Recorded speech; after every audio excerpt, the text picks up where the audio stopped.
Put a finger down if you and one of your closest friends went to Miami for a girls trip, and despite popular opinion, you guys had a successful girls trip and you guys didn't have any drama. But all hell broke loose on your way home because instead of getting a direct flight, you guys booked your flights back home 6 a.m. the morning that you were supposed to leave. So you had 3 stops before you got back home. From Miami to Fort Lauderdale, from Fort Lauderdale to Orlando, from Orlando to DC, and from DC to New York. And when you got to Orlando airport, there was a whole bunch of drama because your friend had TSA pre-check, but you didn't. So you had to pay for TSA clear, which was $189, but you lost your ID. Luckily, you brought your passport, so you used your passport and you signed up for clear and you got to the gate successfully. And you guys decided to check in your carry-on bags because you didn't want to have extra bags on you. So all you had was your personal bags on you. And then you board the flight successfully. You sit on the flight and you're on the tarmac for an extra hour because there's a random storm in Orlando and all planes are grounded. So you're in the plane with a whole bunch of other people and you guys aren't even sitting next to each other. And then people are getting off the plane because we're just sitting on the plane for an hour. So we get off too to get food. We try to call United Airlines, but United Airlines is not helping us with our connecting flight. And the connecting flight that we had in DC was 50 minutes after we were supposed to get there. So we already missed that flight. We eventually got to DC 4 hours later and it was 1 a.m. in the morning and there was no way for us to go. Then United Airlines said that the next flight that they could get you on was 24 hours the next day at 10 p.m. And all you guys had was your personal bags on you. To make matters worse, they said they couldn't even put you in a hotel, so you were stranded in Washington, D.C. And you have never been there before, so you don't know anybody there. Because there was mechanical failures and other people's flights got canceled, all their hotels were booked in the area. So you guys decided to stay in a motel, but the motel was so disgusting and shady. When you guys get into the room smells like cigarettes, even though you paid for a non-cigarette room. And the lights won't even turn on, and you guys are terrified of bedbugs, so you guys have to sleep on top of the covers in a disgusting room in the middle of a very shady random place. And even though you guys checked into the motel at 3 a.m. in the morning, they told you still had to check out at 11 a.m. So you guys were homeless for a whole day in Washington, D.C. And the worst thing about it is that you guys went from staying in a $1,000 a night hotel in Miami to a motel in the middle of nowhere with crackheads outside. You lock all the doors and sleep in fear. And then the next morning you guys go to an IHOP just to get breakfast. But you guys are still homeless in a random state, so you don't know what to do. So after IHOP, you guys decide to take an Uber to a nearby theater. And you decide to watch the Minions movie, but there's still hours before your flight. So you're still living out of your personal bags with no toothpaste, no shampoo, no soap, no nothing.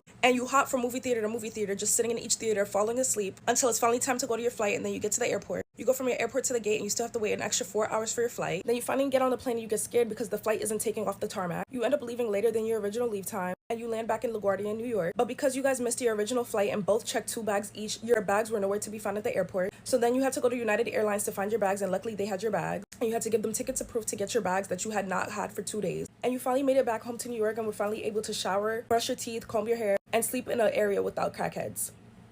So on my 21st birthday, I took a girls trip to Houston, and it was nothing but drama from the beginning of the trip to the end of the trip.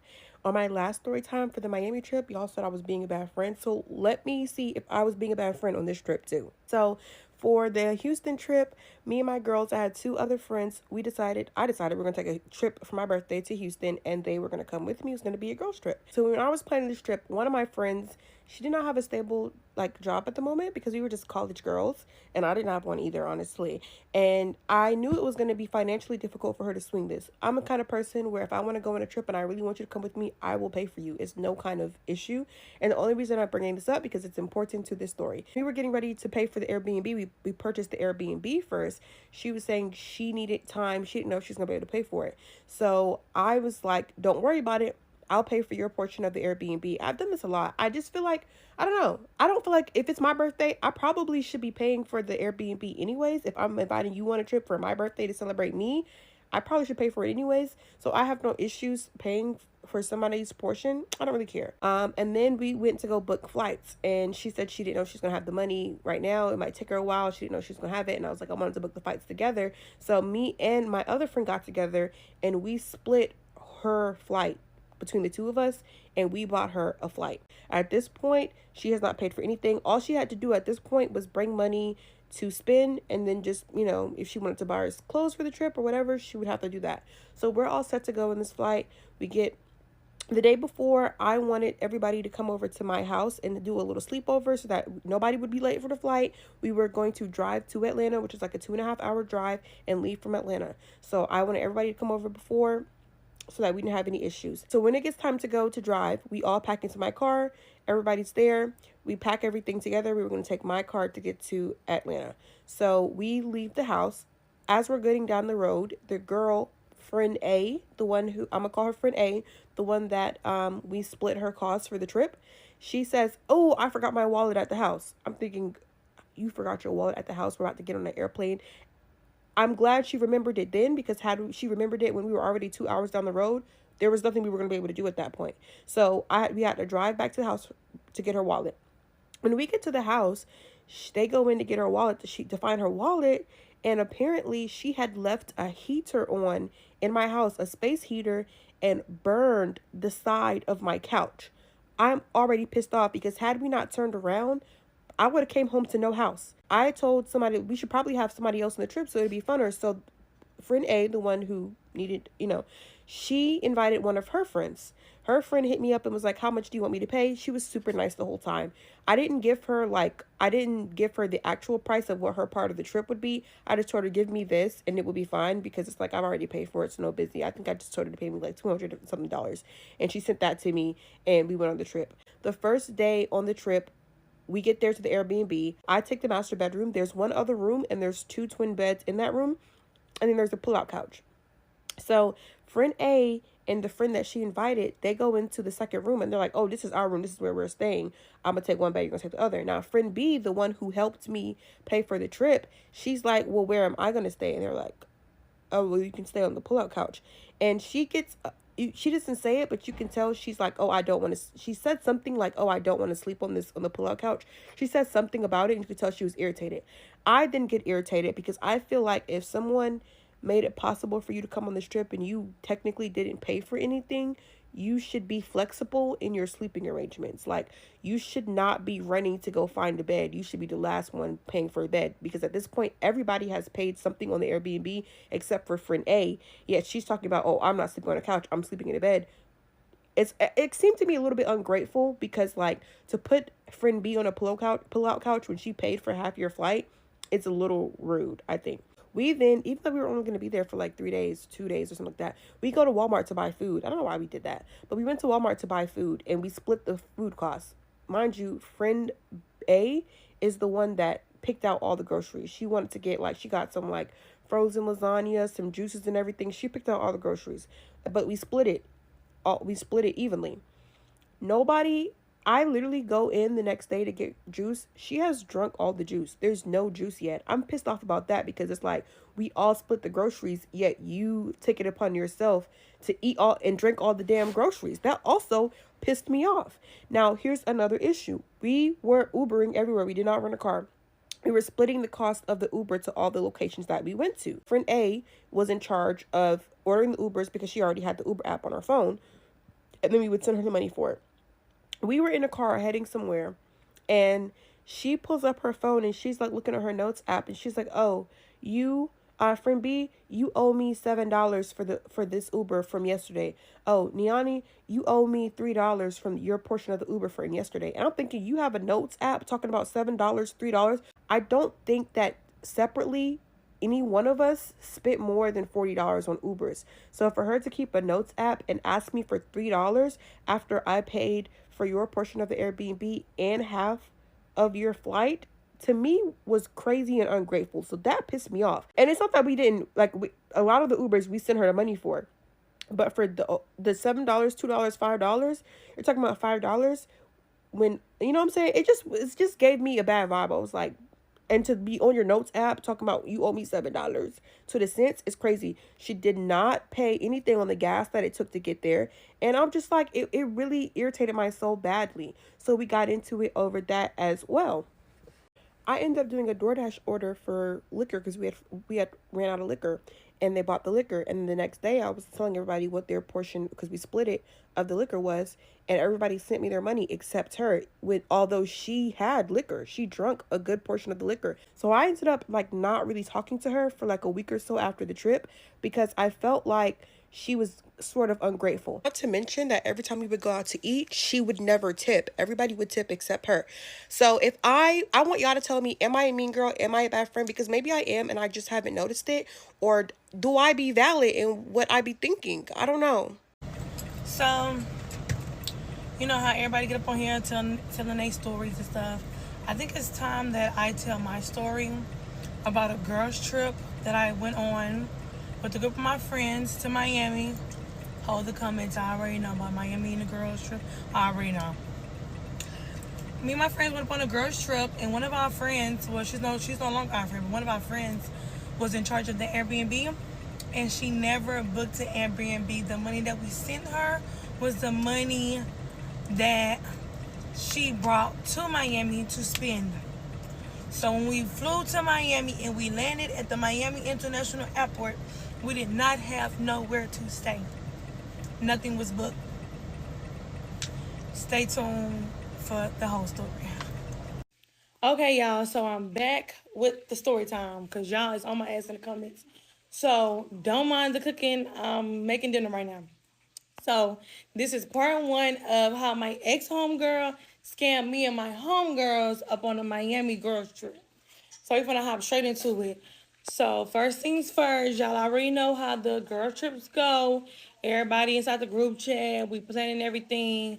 Mind y'all, this is not our first rodeo. We didn't been up on a girl trip way before, plenty of times with this same girl, right? So this girl name is gonna be Crystal. That's not her name, but we're gonna use her name as Crystal in the story. So Crystal was in charge of the Airbnb, right? So Crystal done booked us Airbnbs in the past. We find a dandy, everything is good with the Airbnb. So of course we put her in charge. So whenever we put Crystal in charge, we found us an Airbnb. That Airbnb was $1,500. It was 7 of us, and we all busted down equally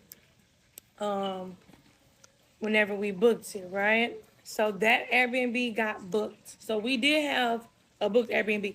We had one. 2 days prior to us boarding our flight, the Airbnb people reached out from the people that we booked originally. They reached out and told us that we could not um, um, book the house anymore because the guests before us, they had did something inside the house where the people had to fix it up, whatever. So now it's time for us to look for another Airbnb right before our trip. So it was time for us to book another Airbnb. So we looking for Airbnbs. We found us an Airbnb that we all agreed on. This Airbnb was 1,200. So if something like that was to happen to y'all, y'all will all bust it down the middle again, and just pay whatever is 1,200 divided by 7. Just like how we did the first Airbnb. Well, this time, whenever it's time to book, she was like, "Y'all don't worry about it. I'll pay the full amount for the Airbnb." So we all like, I mean, shit. If you got $200 that you just want to spend on the Airbnb by yourself, then you can do it. Like, I mean, we're not tripping. Mind you, this is a close friend. So we like, shit. She ain't got no kids. Maybe you got some money. So she sent us something like a confirmation, and we had another house. So that, at least we thought. So we ended up, like we getting ready. I think our flight boarded at our flight took off at like 7 in the morning. So we all in the group chat at like 5 in the morning. We like, y'all up, woo woo, getting ready, getting prepared.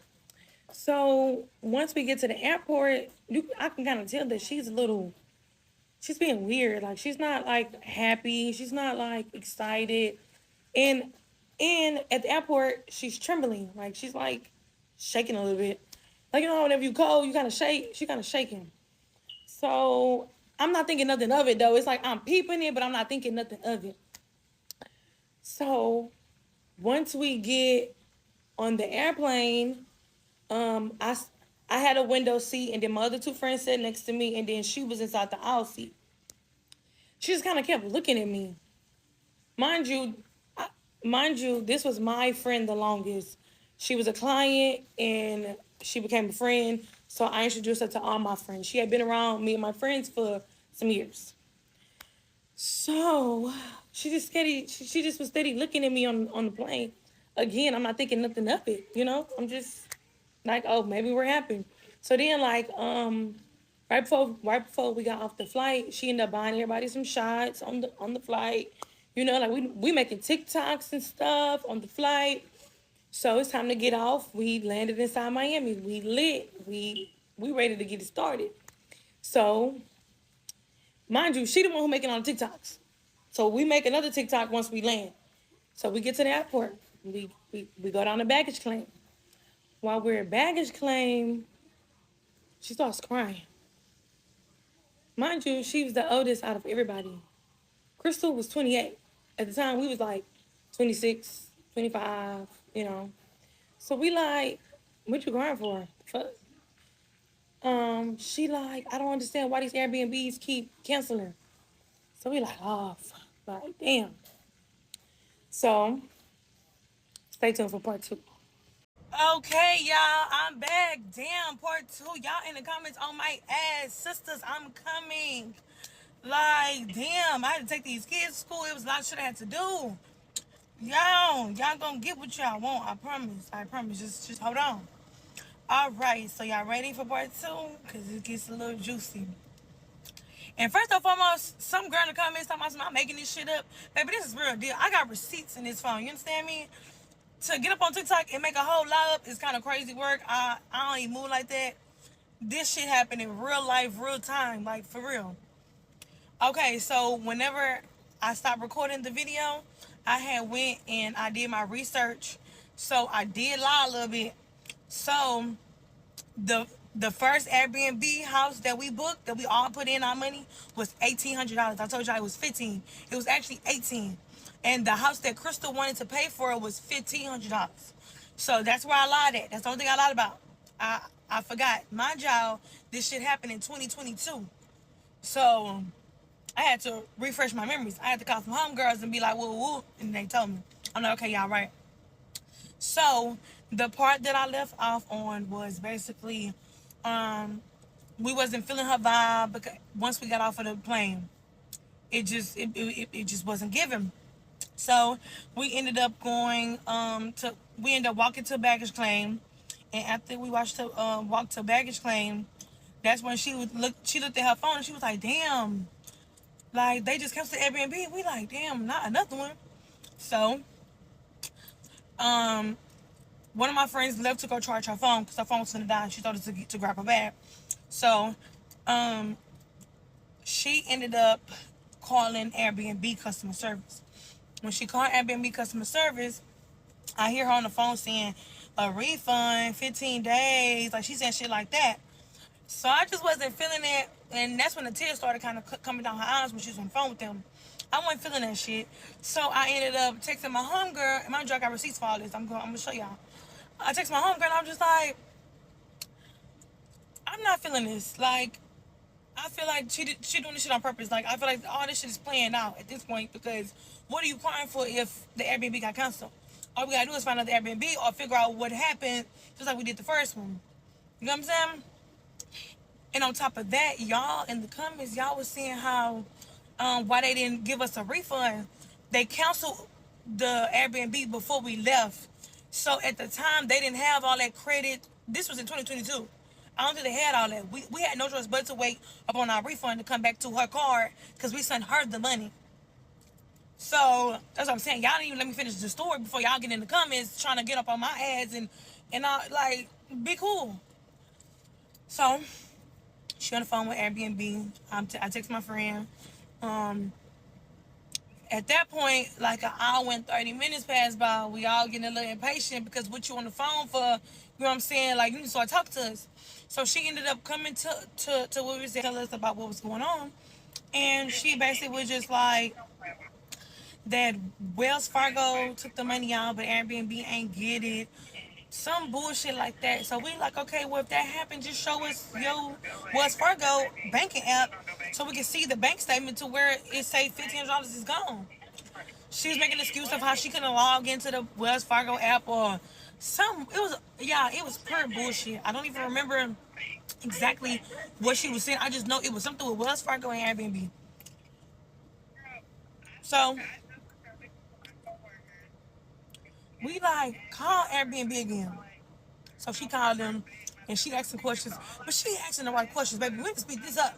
At this point, it's gonna be 2 hours since we've been inside this airport, and you ain't got no questions for. I mean, you ain't got no answers for us. So we need a little bit more answers, Bookie. Sam. She wasn't giving us the right answers, so I snatched the phone up out of hand. Give me that, boo, because you playing with us, and we tired, we hungry, we've been up all motherfucking morning, bitch. Let's go. So I snatched the phone. I asked the lady. My first question to the lady was, what happened with our first Airbnb? She said that it got canceled due to situations as the Airbnb host, and the refund was being issued back. Okay, so like at the beginning of this video, I told y'all that at first I thought it was $1,500. It was $1,800. So we paid a first half whenever we first booked, and then we paid another half. Y'all know how to do half and half. That's what we did. So I'm like, okay, so when is the refund supposed to be coming back? She said that partial refund got back to her card like 2 days before we left. I think it said up on a Monday. Mind y'all, I did her hair on a Monday. So I look at her, I'm like, you got half of the refund and you ain't tell us? So right now she got $900 came back to her card and we didn't know nothing about it. So boom. I say, okay, what happened with the second Airbnb that she booked? The man, there's no second Airbnb booked on here. What? Through the phone.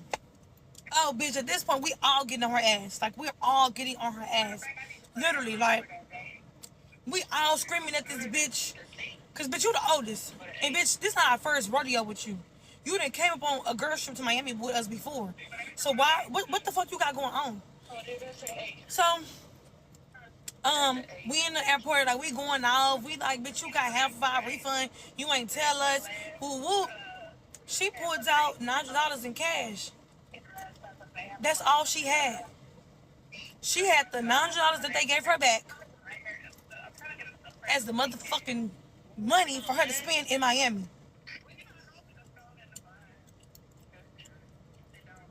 Ma'am, how did you think this? What type of green ass bitches you thought you was hanging with? Like, that's just absolutely absurd, for real. Okay. Now this is where I got messages.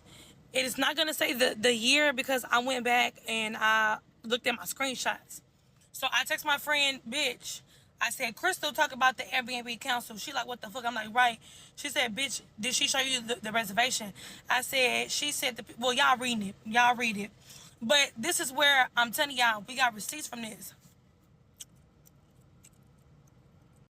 And then here's the conversation still going.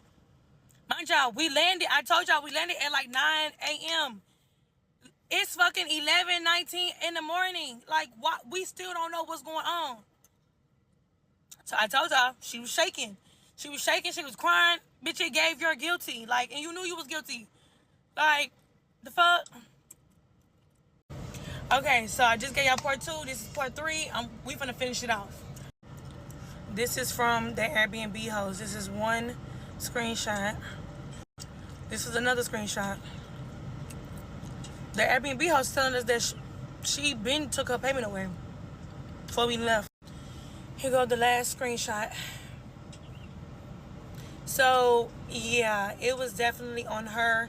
She did this to herself, and it's like, you did this and you didn't even have nowhere to stay. That didn't make sense. So we was waiting up on my other friend. She took another flight to get in. She don't even know what's going on. She don't even know that we're stranded here with no home. We're homeless in Miami. Homeless in Miami is absolutely crazy, like, for real. So she finally lands. Mind y'all, it was 4 people who's on the trip birthdays. Literally. Like, we celebrate them. So they're mad. They're angry. Like, everybody is going off. She's steady crying. We made her get up and go apologize to everybody whose birthdays it was. She got this big sweaty stain on the back of her butt. Like, it was horrible. Like, you first of all, you too grown for all that. You too grown. So we ended up making her apologize, and we made her give each of us $100 up out of the $900, because you're not finna have fun out here. Especially up on our dime, that's kind of crazy. Like, absolutely not. Then, just how you move with the whole money situation was just weird, and we just wasn't messing with it. So we made her give us each $100. And then we told her that she can't come with us. We left her at the Miami International Airport. And when I tell y'all, we did not see her. We have not seen her since. She had a Crystal had a wig company. Crystal had a food truck. Crystal left everything behind. Like, she literally fell off of the face of the earth. We have not seen Crystal since January 2022 in Miami. Supposedly she moved to Dallas. Well, she did move to Dallas because somebody sent me her Crystal Instagram. Crystal Facebook, and I hit her up. I might show y'all them messages. I don't know. But yeah, and I know some of y'all probably like, why y'all ain't beat her up? But it's like, beat her up and then go to jail in Miami. We already homeless. You know what I'm saying? Like, that's kind of crazy. So yeah, nobody beat her up. Nobody slapped her. We should have, but we didn't. Whenever we got back to Houston, I went to her mama's house twice. Her mama didn't answer the door the first time. The second time, mama opened the window for me and said she not here. Weirdos. All weirdos. But yeah, y'all, that's what happened. And I'm going to finish it off with this, because everybody asking me what was her plan when she did this. So this is what I think, okay? Follow along. This is what I wholeheartedly believe of what she thought was going to happen. So boom, we all put in up on the first house that was $1,800. We all put in like 200 something, right? We had already spent that money. We already waiting on that money, and we don't know when that money gonna come back. So here she is like, damn, I ain't got no money to go on the trip no more. I gotta figure something out. So she said, okay, well, let me tell them I'm going to book the whole entire Airbnb for the second time. I'm gonna use my money. Right? But she never used her money, right? Okay. Y'all following along? All right. She never used her money. So once we landed inside Miami and she told us that it canceled again, I guess she thought that, okay, Crystal had already put up her money for whenever we all went half up on the first house. She didn't put $1,500 up on the second house. The third house, y'all gotta pay for it. Because I didn't already put so much money in it, y'all need to just go and pay for the third house. You know what I'm saying? Just like how we did. Like, even whenever we left her at the airport, we all had to put in more money to get another house. So that's what I think she thought was gonna happen. But like, she did better trying to scam for the house or something. Like, it's no way you thought that we was not gonna catch on. But that's what I think. I feel like that's what makes more sense, right? She like, okay, well, y'all gonna have to pay for the house. I didn't already put in, and then it's like she already got half of the refund, so she got some spending money. She probably was gonna pay us up out of the second refund. I'm pretty sure the second refund was gonna come by right before we left from Miami. But everything backfired on her. Because that just wasn't gonna work, boo. That just wasn't gonna work. Absolutely not. So yeah, and like I said, this was a friendship that I have had for a very long time. This is somebody who I trusted, and yes, she did show us like a confirmation, but the confirmation said like waiting for approval or something. It was one of those houses that like you had to get approval for it first. So again, like I told y'all, we've been up on a trip with this same girl before. She's always over like stuff like that. So we didn't second guess it. We just like, okay, man, like we good. Cause why would you do something like that? You know? But I think I'm gonna go live and y'all can ask me questions, whatever else y'all got. Story time on how I went on a trip to Miami with my homegirl and her peoples and ended up coming back home before the trip even started. Let's get it started. Now, first of all, I have a platform, and I'm going to use my platform to share my story time and my side of the story. Never told nobody my side of the story yet, but my sister and my mother, and that's the main two people who know. Anyways, I don't get on here and do shit like this, but it's getting to a point in my life where I've been like the most hated bitch ever by everybody. That's what I'm going to call it. I'm not calling myself a bitch, but that's what everybody look at me as. So yeah, I'm also going to say that if you ever see my content, you always see me by myself or with my sister, and that's all it is, just me solo, literally just me by myself. So first of all, I'm going to give y'all a rundown of the people. One is my homegirl, and I knew her since I was 16, and I don't even remember what year it was. And I can say that in 2024 we just started hanging around each other more, and I was actually kind of getting closer to her, but I didn't consider her as my friend. I just looked at her as a homegirl. Okay, so just stuff like that.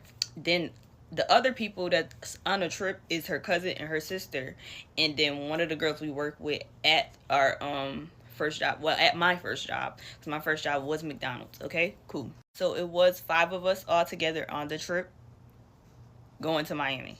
So this is where it started. This is August 4th. Hey boo, so I decided what I want to do for my 22nd birthday. Since it's in October, I want to do Miami. Not trying to do too much down there. Just good vibes, eat and go out, and we will be flying, so we can definitely look into some prices soon, but it is cheaper to fly from Atlanta than there. I would like to start buying tickets in the Airbnb at the end of September, beginning of October. Let me know if you're able to make it by the end of September, so I know how to plan everything else. If you decide to come and want to bring a plus, that's fine with me. Love y'all. Dates October 27th through the 31st. So August is literally around the time where I plan my own birthday. My birthday is October 8th, and I'm a Libra, October Libra, okay? So I was already planning my birthday, my outfits and stuff, and what I was going to do for it. So mind you, I was already thinking about, oh, I should go to Miami. And I'm on the phone with my sister. I'm like, I want to go to Miami for my birthday. But who I'm going to go with, because I'm always solo, okay? Right. So when I seen that, I was like, I don't even know if I really want to go. And this is literally my exact thoughts. Then I talked to my mom on the phone the next day, because I didn't respond that first day. I responded to her, and I texted her. I'm going to let y'all know. I responded, hey love, you know our birthday month is the same, and I literally told myself I want to go to Miami for my birthday. Oh my god. When I seen you text that group chat the other day, I looked at my work schedule mad as fuck, but I'm putting in my vacation time for sure, because I need to go somewhere. So yes ma'am, I'm going. She said, yay, this our month, you hear me, we finna have a ball. I said I was stressing, but I need a trip especially for my birthday month, and then I'm already indecisive about what I want to look like for my birthday. And yes ma'am, so excited. We just think alike, because when I thought about this shit, I'm like, who the fuck I'm going with? She said, girl, same. I said I gotta do something this year, nothing too expensive, because girl, but I'm so happy. Oh my god, I'm crying. I was scared, because I was like, damn, everybody might not be able to take off, and I know your birthday at the beginning of the month, so I was like, shit, Sana probably got a trip planned. I said I love that for us. It's so needed, and I've been getting on myself about saving lately, so that's good. I'm on it now. Yes, I was thinking about what I want to do this month too. Start planning for my birthday. Who all going? So yeah, she told me who was all gonna be there. Okay, cool. She said, but she giving everyone the deadline of October 3rd to the 10th to let her know so they can start getting the Airbnb. I said, it sounds good. Bet. Damn, gotta plan a damn hairstyle now. This shit hard. Now mind y'all, she did say in the text that her cousin was coming. Okay, her cousin that do here. Okay, cool. Let me get y'all to run down about the cousin, okay? I don't know her personally. She doesn't know me personally. At the time, around the time I got back on Facebook, and it was around like the beginning of the summer, okay? And I've been on Facebook all the way up until May. I let Facebook go, okay? Deactivated it. And around the time that I was making junk cases, y'all, she had texted me about junk cases, okay? And I never seen her on my social media. I never seen her follow my pages. I never seen her anywhere. But back in like when I was 16 years old and I was in 9th grade, I remember seeing her in the hair store, okay? And around that time I was doing hair, I kind of noticed that a lot of people in this area of South Carolina, they do not support each other. They do not like when everybody does the same thing as them. A lot of bitches be intimidated by each other. And I noticed a lot of people are intimidated by me in this state of South Carolina in general. So yeah, I peep vibes, I peep all that shit. So when she seen me in the hair store, she was looking at me really ugly and really stinking. I even told my mom, because I was in the hair store with her. And this was a hair store that I was going to all the time to get stuff to do hair and stuff, because around that time I was kind of doing my hair, my clients' hair, and a whole bunch of other shit. So yeah. So yes, to say the cousin didn't like me and she doesn't know me. Yes. And as my homegirl invited me on a trip, and her cousin there, and her cousin and her are close, I guess. I don't know for sure, but I'm pretty sure they are, because they do hang out and stuff. But hey, you invited her on a trip. Y'all close enough, okay? So my whole thing is, she doesn't like me. Can't nobody ever convince me that they know they family members don't like certain people. She knows that for a fact, okay? But me going on a trip, I was already pointing out the red flags, and even my mom was pointing out the red flags, but I was ignoring the red flags. And then I was like, let me just go on this trip, because she always invite me places and nobody else really invite me places, and sometimes I couldn't make it, like to her birthday trips, and not trips, well, her birthday invitations and all that stuff. Okay, cool. About that same message about August 5th of me responding the day after, I was telling her who was driving and all this and stuff. And I had sent her some flights that my mom actually sent me, and it was 104 on that time.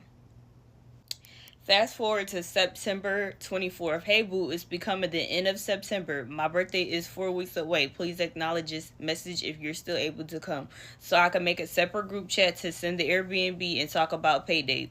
She sent that in the notes of the stuff that we were gonna do on a trip.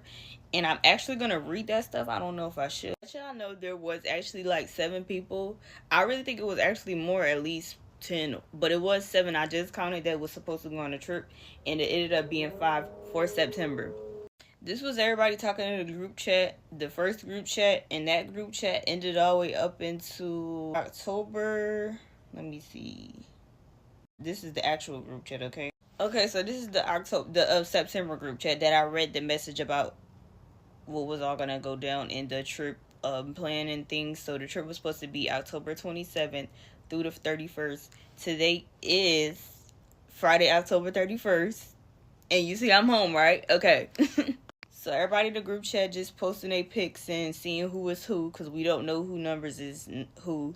So I only have 2 numbers saved, and that's my homegirls and one of the girls that I work with at my job with too. So I really knew most of the people on the trip, but everybody didn't come on the trip. They didn't end up coming. Most of the people I did know, it was like kind of cool, I could say.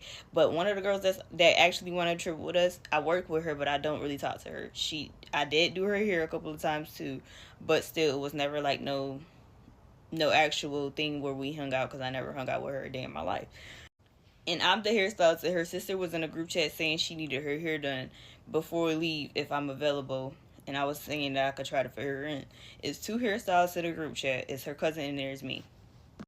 Now, she gets her hair done by me more, which recently I started doing here in December. In November 2024, it's going to be a year next month, which is tomorrow. So this got to be September 27th. She started sending Airbnbs. So we was looking at the Airbnbs and stuff. Okay, cool. And I said it was given that we need 7 beds. She said either way is enough. I don't know if one of my homegirls coming and her cousin not coming anymore. She had 2 of her cousins that was going to come on a trip. And then she had her sister come on a trip. And she was saying her sister was sleeping with her. And she said all the houses will work. She just got to figure out which one to go for. So she sent another one, and she said she thinks she want to do that one. So we sent our payments around the time that she said this. And this was like October 3rd, I'm thinking it got to be. No, it's this September 30th where she sent the actual B&B.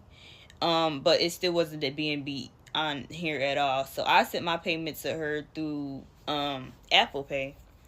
And her messages, and our messages are separate, not the group chat. I didn't send my payments through the group chat. I sent all my payments through Apple Pay, okay?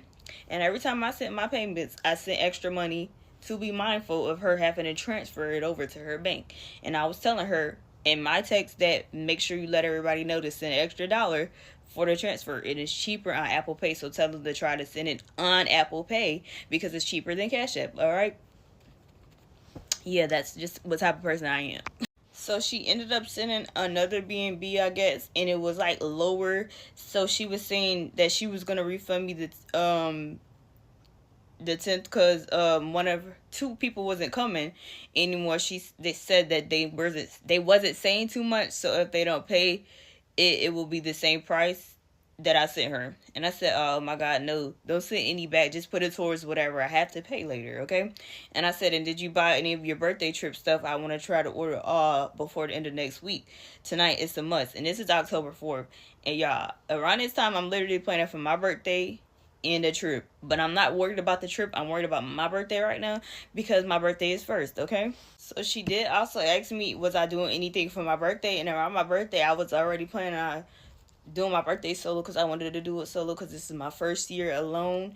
And it was October 1st where I actually made it to living in my apartment alone and living by myself alone. So I'm like, let me celebrate that and myself. Let me do it solo. Okay, cool. So she asked me that, was I doing anything? And I told her I was doing something solo. If you want to come to the brunch or dinner, let me know. I'm doing both on October 8th. She said, bet she's going to definitely let me know when her schedule come out.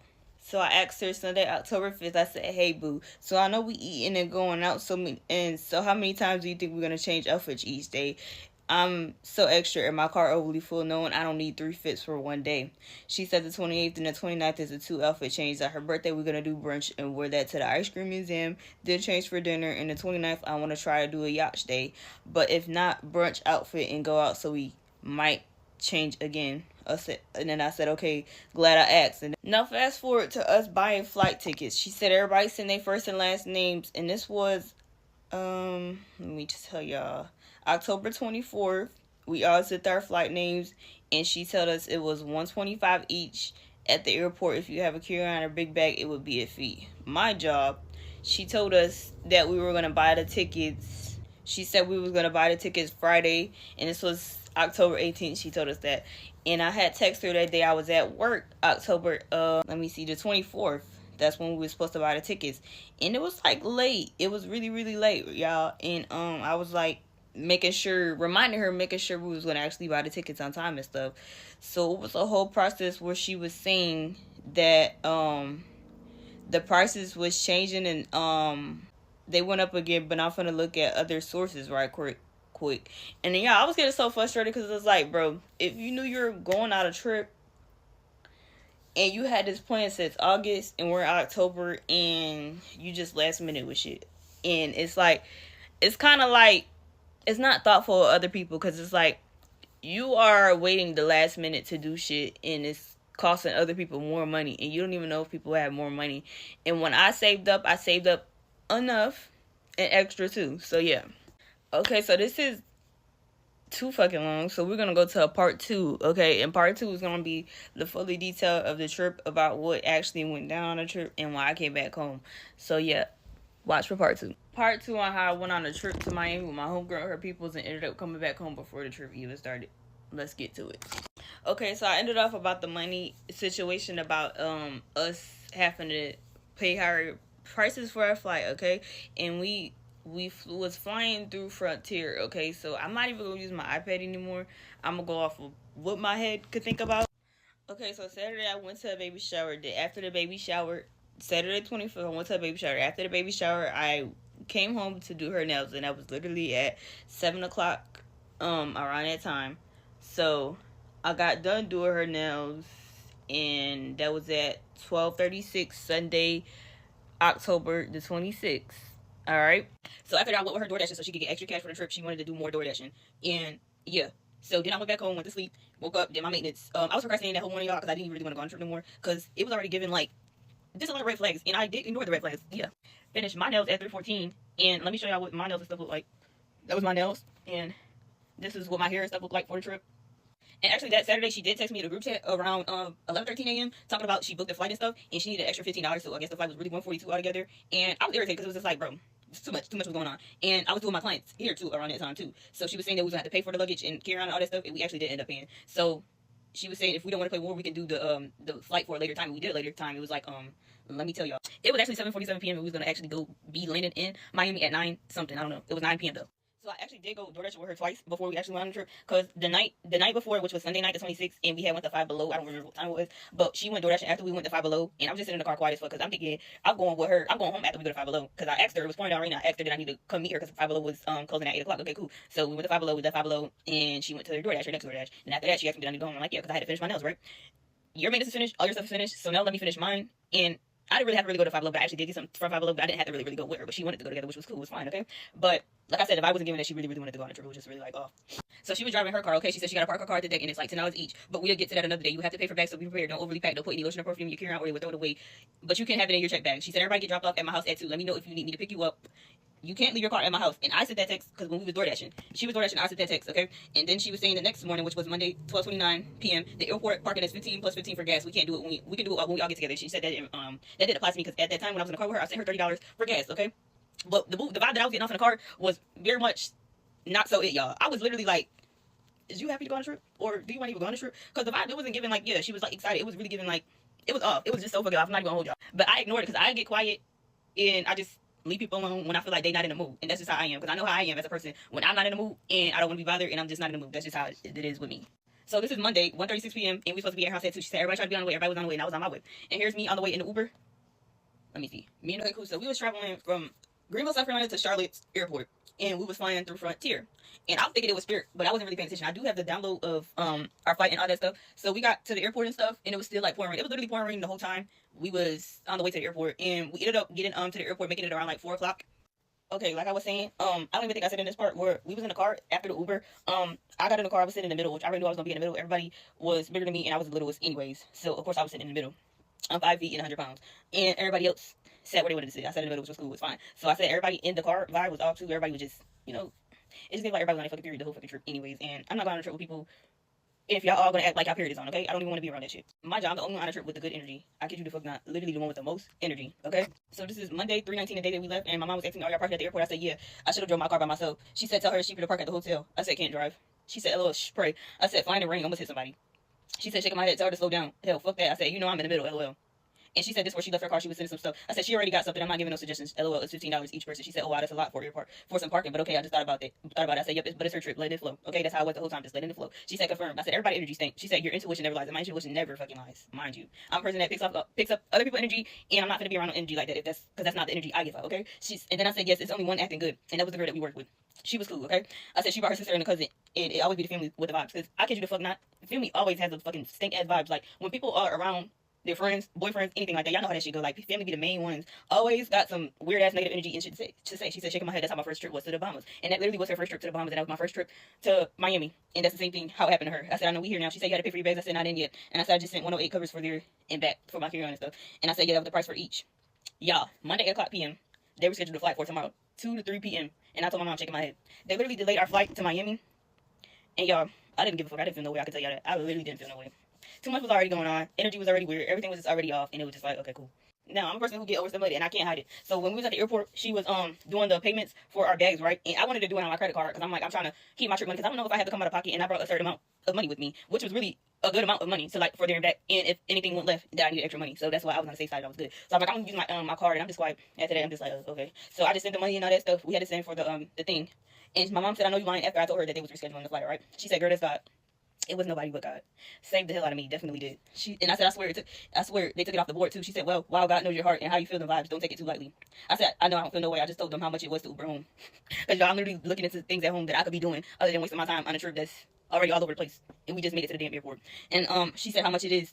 I'll come get you if you need me to. I said, it is $144.94. I said, I'm just sitting until they say what they finna do. She said, hell no, you ain't paying that. I said, right. She said, hello, y'all gotta be paying for a room then. I said, I sure ain't. We need to be home Thursday. So she said, why Thursday? And I was saying because that's extra money and stuff. She said, that's crazy. I paid for the Airbnb and all, shaking my head. And I was saying because that's extra money if we're paying for a hotel too. I don't know. Something need to be refunded. Now they did offer us to get our flight refunded and stuff for the delay. And the delay was for the weather, Miami weather and stuff. Like, the hurricane and stuff was going on. So yeah, I didn't know too much about it until I was looking into it, like the hurricane stuff, seeing it all over TikTok and all that stuff. So she said, LOL, what y'all decided? This was at 9:26 p.m. Let me see. I said, get in the hotel. They couldn't give us one. She said, oh, okay, keep your bags closed for bugs. And I said, okay. Now, I gotta tie the fuck up for this part. So, y'all, we just sitting around in the airport. I did make a TikTok when I was saying, first trip of the flight got canceled. I was dancing and stuff. And I posted that, but it's off my page now. Okay, cool. So, after that, we leave the airport. We go find a hotel. But first, I had to put money on my card, and her cousin had to put money on her card. Because we was at the table at the airport. And I was saying how I brought more money than money on my card. So, I had to go to Walgreens to get money put on my card through Cash App. Okay, cool. So, we did that. We got the room. We went to the room. Roaches, of course. It's not like the room was like, it was okay. It was like kind of, I say it looked like it's renovated, but still, like, you can tell it's really, really old. It was giving like motel vibes. That's what it was giving. Now, we already seen like 2 bugs in the room. Okay, cool. So what really threw me off was when we got to the room, everybody taking a shower, everybody doing their dues, and everybody needing this and that for me. Because I'm the one that stays prepared. I'm the one that stays on top of shit. So I had everything. So everybody was asking me for something. So everybody was using my mirror, right? I had this mirror. I'm going to show y'all. This mirror right here for everybody to do their makeup on. So now it's like time for me to take a shower, and I'm going to get more towels because we don't have enough towels, right? So the cousin, she puts her jacket on, and she wanted to get towels too. So I was asking her, you want to come with me? So she came with me, but she left out the door before me. This was the funny part though, y'all. Why I leave out the door? I'm walking out. I'm going down the stairs, but she's nowhere to be found, right? She's not in my eyesight at all. I see her running. Y'all, I literally see this girl running. I'm like, what the fuck is she running for? Like, there's no fucking competition for you to go get no towels. It's not that serious. But mind y'all, everybody in the room, every time we was around each other, we was making sure we stayed around. It was so fucking cold. It was raining outside. It was just wet outside. And it was just cold as fuck. We in Charlotte. It's nighttime. We in an area we don't know because nobody's from here. So we all staying together. We all making sure each other together. But the time that I'm going to get towels, and I'm asking, do you want to come with me? You're running off to go get towels. Weird, right? So yeah, she going, she running, and yeah, I'm just walking at this point because I'm like, what the fuck is she running for? But that was the first thing that threw me the fuck off. Because why are you running to get towels? Let me know if I'm tripping. Like, everybody's staying together. Then there's when it comes to me and you get towels, right? So that was the okay, yeah, she really don't like me. So we get back upstairs. I let her take a shower first, right? And I'm just sitting here waiting to take my shower and stuff. So then it comes to me taking a shower. I take my shower, right? And I put all my clothes up, roll it up and stuff, and put it to the side on the bed and stuff when I came out the shower, right? So the last girl that took a shower was the girl that we worked with. So she took her shower, and I'm like, let me brush my teeth after she got out the shower. So she get out the shower, I brush my teeth, right? I go in there, I brush my teeth. I come back out. Everybody quiet as fuck, y'all. I kid y'all, everybody just quiet as fuck, like nothing happened. That's what kept throwing me off. It was a lot of like quietness, like when I came around though. So I was peeping energy and I was reading energy, picking up on energy, right? So I go over there with my underwear at, and my underwear just laid the fuck out, but I don't even remember putting my underwear out. Like I had all my shit balled up and I put my clothes on and stuff. So yeah, it's a little crust in there. Yeah, it is. The fuck? So everybody just quiet as fuck. And in my head, I'm like, y'all bitches see my underwear. Cause y'all too fucking quiet.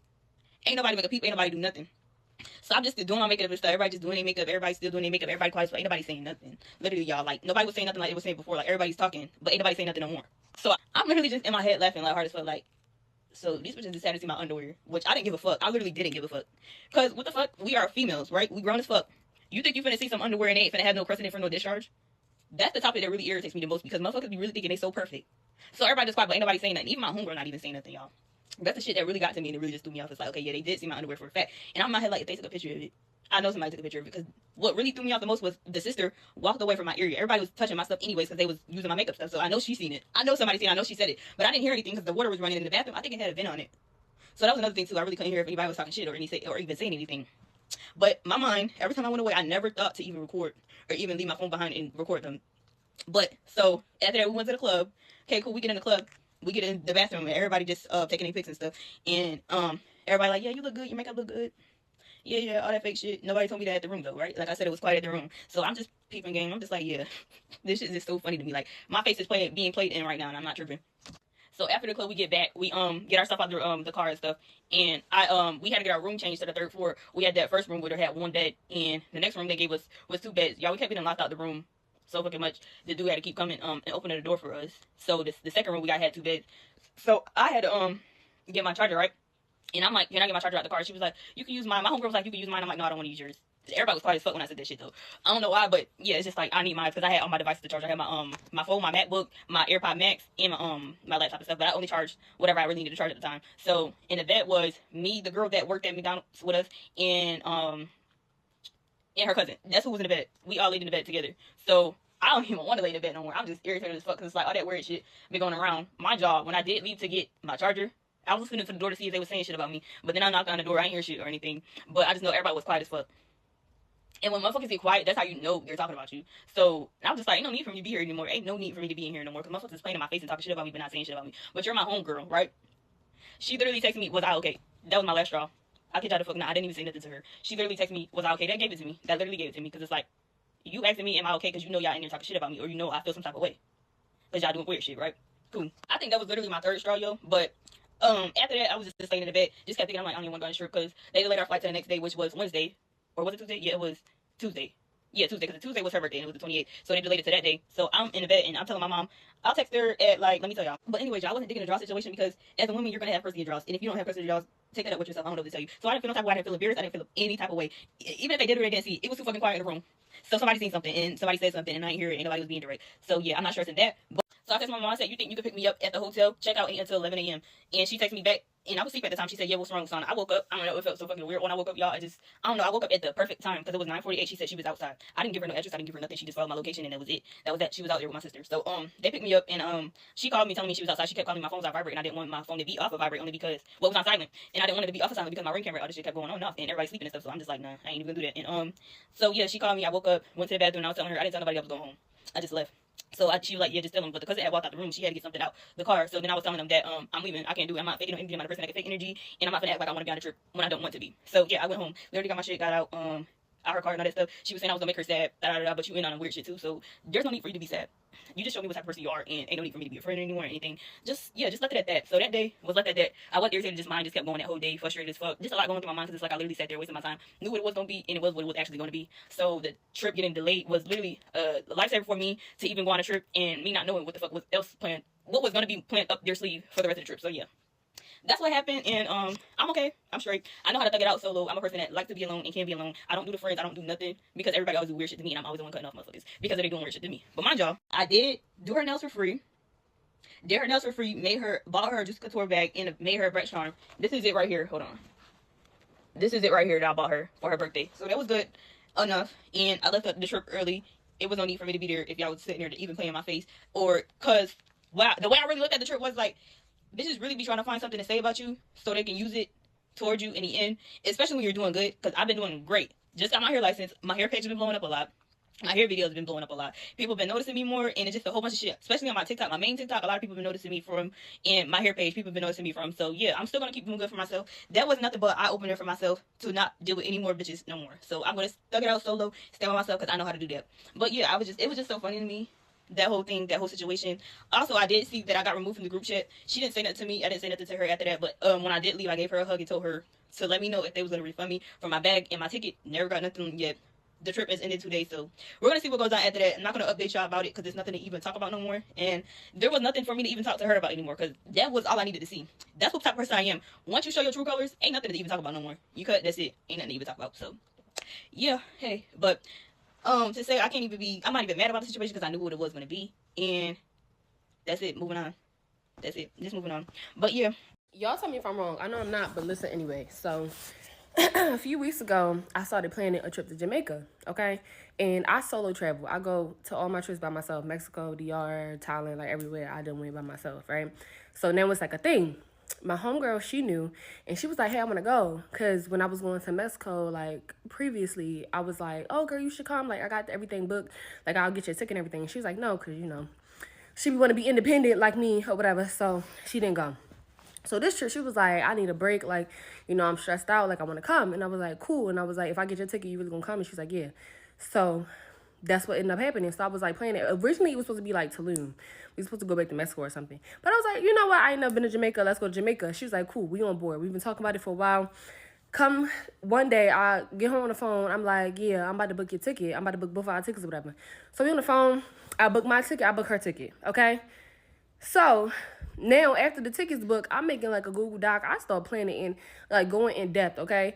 But this is when it turned into like a kind of a group trip type thing. So last year I started solo traveling. I was doing everything by myself. But this year I'm like, I got so much content. Why don't I just reach out to like resorts, hotels and stuff and collaborate, you know? Y'all know how that go. So I started reaching out to resorts and stuff. They was responding back, but they was like, you know, we'll look over your EPK. We'll get back to you. Weeks go by, they taking forever. So I'm like, I'm gonna just end up paying for a resort. But I'm gonna still look out for somewhere else. So I end up reaching out to this Airbnb and they instantly respond, okay? I feel like I'm talking so fast. Let me slow down. So this Airbnb respond, but the Airbnb is like a villa and it's huge. It's like 8 bedroom, 10 bathrooms. Like it's big. And mind you, it was originally supposed to be me and her. So they was like, you know, we'll collaborate with you, but we have to have more people. So I'm like, okay. So I go back to the planning board. I'm like, you know what? I don't do group trips, but I think this would be fun, like to invite like a couple influencers or like just girls that I find that are good vibes to go on this trip or whatever, right? Mind you, she's not paying for anything. I'm paying for everything. So I get on the phone with her. I tell her, and I'm like, you know, I think this would be a good idea. She's down, okay? I started talking to the lady. The lady was like, only thing I ask is that y'all tip my, you know, my people and y'all tag us. That's it, mind you. The villa comes with a butler, a chef that's cooking breakfast and dinner for us, a bartender, and a housekeeper. All of that. She was just like, just tip them. So I'm telling her that, and I guess in her mind, I don't know. I'm not even gonna take it there. Let me not take it there. But I told her that, and I was like, yeah, everybody got a tip. And she was like, well, I don't know, because if everybody's tipping, then it doesn't make sense. Like, we should just, like, it's the same price as a resort. And I'm telling her, you do know when you go to a resort, you still tip, right? Like, so I'm thinking, I go on the phone with my mother, and I'm telling my mother everything. I'm like, I don't know, don't seem like she down. And my mother was like, you paying for everything. So I go tell them, like, yeah, like, You're not paying for nothing. I'm paying for where we going. I'm paying for your flight is taken care. Everything is taken care of. Like you just come in. Like only thing the lady is asking is that we tip and that we tag. And I don't think nothing is wrong with that, right? Now I go out my way. I make a Canva doc. I make an itinerary. I'm in communications with the lady. Like nobody has to worry about nothing. I got the rental car. Everybody don't have to worry about transportation. Like I'm on it. Granted, we not even on the trip yet. We still. I might post this while we on the trip or I don't know, but yeah. So while I make the group chat and stuff, she's not texting back. I'm calling her, no response. Texting her, not texting back. Like, she will, but, like, it's real slow. So I text her one day. I'm like, are you coming or not? Like, you know? And she was like, yeah, I'm coming. Like, I'm just at work or whatever. And I'm like, yeah, but you're not texting back. In the group chat, you're not texting me back. And then when I call you, you like, oh, I'm asleep. I call you back, and you never call back. Like, what's up? She was like, yeah, I'm going. Okay. This was, like, 3 weeks before the trip, okay? Like, maybe, like 2.5 weeks, maybe. Time goes on. I think like maybe 2 other girls like dropped out, but I'm okay with this because they were communicating. Like they clearly had messaged me like, hey, this is going on. I can't make it. Like, you know, and I'm okay with people canceling on me as long as they communicate and they let me know ahead of time. So that was fine because I end up finding replacements anyway. So this trip is in 2 days, y'all. And it's been 2 weeks. I have not heard nothing from this girl. I think a few days ago, she texted me. She said, yo. And I said, what's up? No response. So I'm telling my other homegirl, I'm like, yo, she not saying nothing. Like, I don't know. Like, it's kind of irritating me because this was originally supposed to be me and her trip. Like, what's going on? I didn't spend my money on this girl ticket. Like, you know, blah, blah, blah. So I'm letting it slide. Come today, I'm calling my mother. My mother, like, cancel that girl ticket, okay? I'm like, that's crazy. Like, you know, I don't know. She's like, text her one more time if she don't respond. Cancel that girl ticket. So I text her. I'm like, what's going on? Like, I ain't hear from you in weeks. She say she got the flu.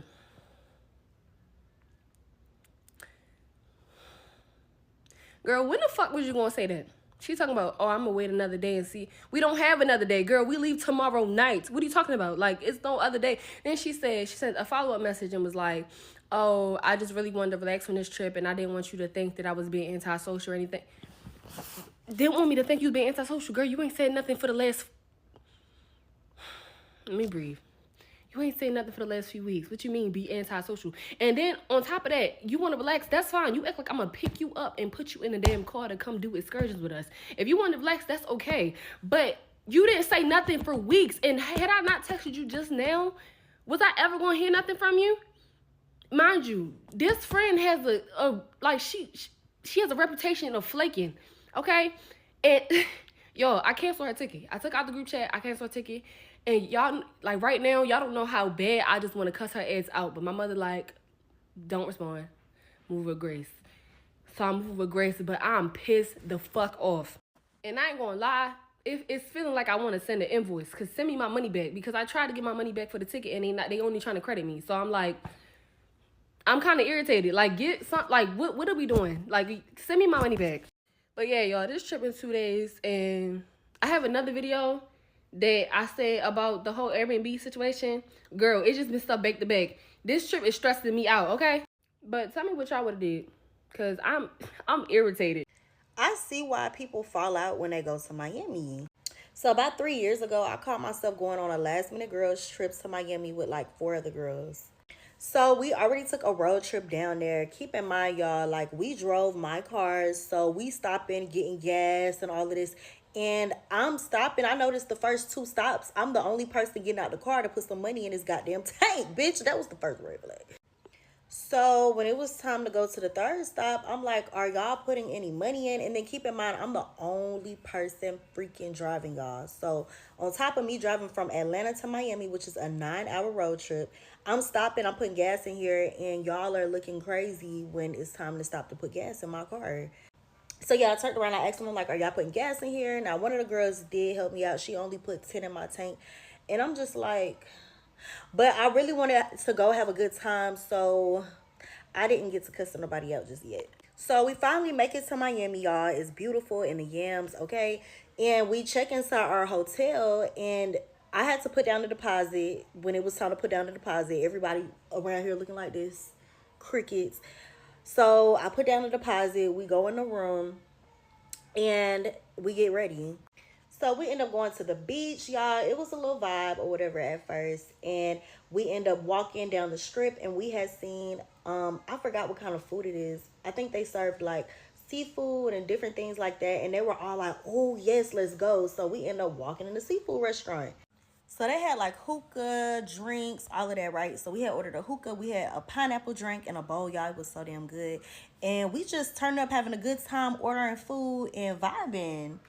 So we sitting up here thinking about what's the move, what we're gonna do that night and tomorrow. So we had made plans for the next day to go on jet skis. And I'm suggesting it. Everybody's like, yeah, that's a good idea. I definitely think we should do that. What time y'all want to do it? So I'm thinking we about to have a good ass time. So after we get done eating, the bill ends up coming, and the bill comes up to like $350. So that's when shit got crazy.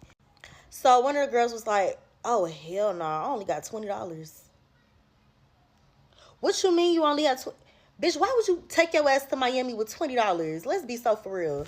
So the other girl is looking at her and she was like, yeah, girl, I'm not gonna lie. My boss didn't even pay me yet. Like, I don't know what he got going on. I'm looking like, oh, hell no. So it was excuse after excuse after excuse as to why they ain't had the money to pay for the damn bill. So one of the girls end up getting up and she's like, let's just get the fuck up out of here. And she gets up and she leaves. The other ones leave behind her. And I'm looking around like, oh my God, we about to dine and dash in this bitch. I never did nothing like that, y'all. But I got up because I'm not finna be stuck paying the bill. So after that, we head back to the hotel. And that's when I decide to get a whole different room and leave their ass, because y'all got me fucked up. I did everything else by myself on that trip, and I don't even know what the hell they did, because why would y'all even come down here with no money? I'm not finna be stuck with y'all doing shit, paying for shit. Like, that's crazy. That's crazy. So be mindful who y'all go on the trip with, because they definitely got my ass. And yeah. So we get to Houston. We get to the hotel. Mind you, I said we've been driving all day, tired. You know, but we had to be at the spot before midnight, so we were like trying to hurry up. We get there, and everybody at the hotel is just being so rude to us. Like, we were supposed to have a discount. They weren't trying to give it to us. We were like, okay. Charge us like double the price that night, and it was like on my friend's card, my friend Shay's card. It was just a lot of drama. It took us like an hour to even get in our room. So, and I'm just like, y'all are so rude out here for no reason. But I'm like, okay, I'm not going to judge about the hotel. Maybe it's just the people at the hotel. It was a lot of people there. Maybe they were just overwhelmed, stressed. I get it. So we finally get in our room. Of course, at this point, like, everybody kind of got a little attitude. We're tired. Then, like, I remember, like, my makeup thing had dry. It was just breaking. It was just a lot going on. Anyway, we hurried up, got ready, you know, so we could make it there before 12. We're in the car. We're all trying to, like, stay positive. Okay, we're still going to have a good time tonight, right? So we get to the spot or whatever. So we're in line. It's like a line of, like, okay, if you're just trying to get in or you already have section. So, of course, we got in line where we already have section. So we're in line, and literally, like, the people in front of us, they had a section too. So, mind you, they already paid for the section, everything. They're already like, oh, yeah, like, the girl at the door is like, I think it was a boy, I don't remember, was like, oh, you gotta pay $20 to get in. So they're like, why? Like, we already got a spot. Then somebody from the back like, no, it's $40 to get in. Then literally, I kid y'all not, another worker comes and is like, nah, it's $60. Why are they paying $20, $40, $60? Which one is it? Why are they paying $60 to get into their own section? So we were already like, okay, it's giving money hungry. So me and my other girl, our girls were already like, what's going on here? So the workers get to arguing about how much they should charge them. And though this was like 5 minutes, right? So they finally let them in or whatever. They figured it out. I honestly can't remember like what ended up being the conclusion of them. So we get in, we lined up. The girls of my other friend that was there, her extra friends came. We're like, hey, y'all, hey. We don't really know them, so it's just like, hey, we're gonna have fun, whatever. So they let us in. We had no problem. So it's like, okay, cool. So, you know, we walking down the stairs, trying to be all cute. And it's so dry in there. Mine is already midnight. So I'm like, okay, like, you know, maybe we'll start jumping later. So they're walking. It's a big little spot. If you've ever been to Basement Houston, it's a big, nice spot. So I'm like, we're walking. And they was like, the girl's like, oh, this is y'all section. It's 11 of us, right? Y'all, why was the section the size of the chair I'm sitting in? I'm going to pick it up so y'all can see what I'm talking about. Y'all, this is the chair I'm sitting in. I kid you not, this is how big our section was. And it was like a little baby table, like a vanity in front of us. I said, boy, ain't no way. So we're all just looking like, this can't be what we paid for. Especially because the picture showed there was a section next to us that was like huge, like would fit all of us. I'm like, this is not what we paid for. So we're like, so my friend says like, no, she didn't even sit down. She went to go talk to people in charge. And so my friend Shay, our other friend, goes with her to go talk to people in charge, like, because That was not the section that we had picked, first of all. Like, the DJ booth is right there. We're, like, literally in, like, this little section. Like, it wasn't even enough for half of us to sit down. Like, it was only room for, like, 3 of us. But the whole point was, that's not the section that we had booked or whatever. So we find the girl that, like, sat us down or whatever. And she's like, well, if y'all want a bigger section, y'all can pay another $5,000. Who is paying that? Like, y'all are so money hungry. Like, we already paid a certain amount of money. Like, they were trying to pay us almost $10,000 for a spot that we didn't even know was going to be jumping or not. Let's start there. Because at that point, dang, it's like particles. So, it was just like, So, my friend Shay, like, leaves or whatever. So, I'm sitting there. I'm just, trying to keep it cute, Yeah. So, while we're sitting there, there's, like, this big session next to us. There's, like, this, I'm not trying to be racist, but it was 3 Asians right here, right? And they're like, hey, like, what happened? Like, that was really rude the way the lady was talking about them. We're like, yeah. And they're like, if y'all want, y'all can come to our section and come hang out with us. So, mind y'all, I watched Bling Empire. I seen Crazy Rich Asians. So, I'm like, oh, I'm scared of y'all. Y'all got it. So, all the girls that were still there, got up and went to their section, which we thought was their section. Now, this when the story really just takes it up a notch. So, now that we're in the bigger section, like, where it fits everybody, now I'm really putting myself on here, like, yeah, mm-hmm. So, my friend comes back, and my other friend comes back with the manager girl, and she's, like, telling us, like, we gotta get up. She comes to the Asian people, like, yeah, y'all did not buy the section. So, I'm like, ooh. Now I'm embarrassed, because this is not even y'all's section. Y'all was just standing here. So humiliating. So they're like talking to them. So the girl's like in charge. She's like getting answered. She's like, unless y'all want to run $5,000-$10,000, y'all got to get out. So we're like, whoa, like sis, like it's not that serious. Next thing I know, the girl that came, we don't know the extra girls that came. All I hear is, y'all better get out. Da, da, da. Like the section is big. So I'm in the back. This girl's in the front. Next thing I know, y'all, the girl and one of the workers start arguing, like about to fight. I'm sitting in the back like, oh my God, this is embarrassing. We're not from here and they're about to fight. So y'all, it's just getting intense. So the security guard comes over. They're like, all her girls is following up. Me and my girls sitting in the back like so confused. We don't even know what's going on. We're like, whoa, like what's going on? Next thing I know, security comes, flashes the light. Everybody in the spot is looking at us. And he's like, y'all gotta get out. Y'all gotta get out. I said, we're getting kicked out of this spot. Oh my God. Like I was saying, he's like going off. Like, I'm from the DMV area. So like, if I've ever been out, like I've seen like security expert people like, unless it's like getting like crazy. If it's girls or whatever, like, they like, yeah, like, y'all just gotta go. Like, trying to conversation. Like, he's going off on us like we're in the military. Like, we're boys. Keep that in mind. He's like, y'all gotta go, like, grabbing us. I'm like, sir, don't touch me. Do not touch me. So, I'm, like, trying to play cool. I mean, flashlight. Like, this light just, and everybody just looking at us. And I'm like, this is so embarrassing. So, we get kicked out, y'all. So, we go outside. Just when things couldn't get any worse, then, like, some of the girls start arguing. I end up, like, calling my sister on the phone, and it starts raining outside. Wig was sliding back. It was just so humiliating. Then, like, the owner of the spot, or, like, the restaurant, I don't know what she does. So, my friend Shay sees her and is like, hey, like, telling her, like, what's going on. And she was just, like, didn't even look at her in the eye. She was so rude, so stank.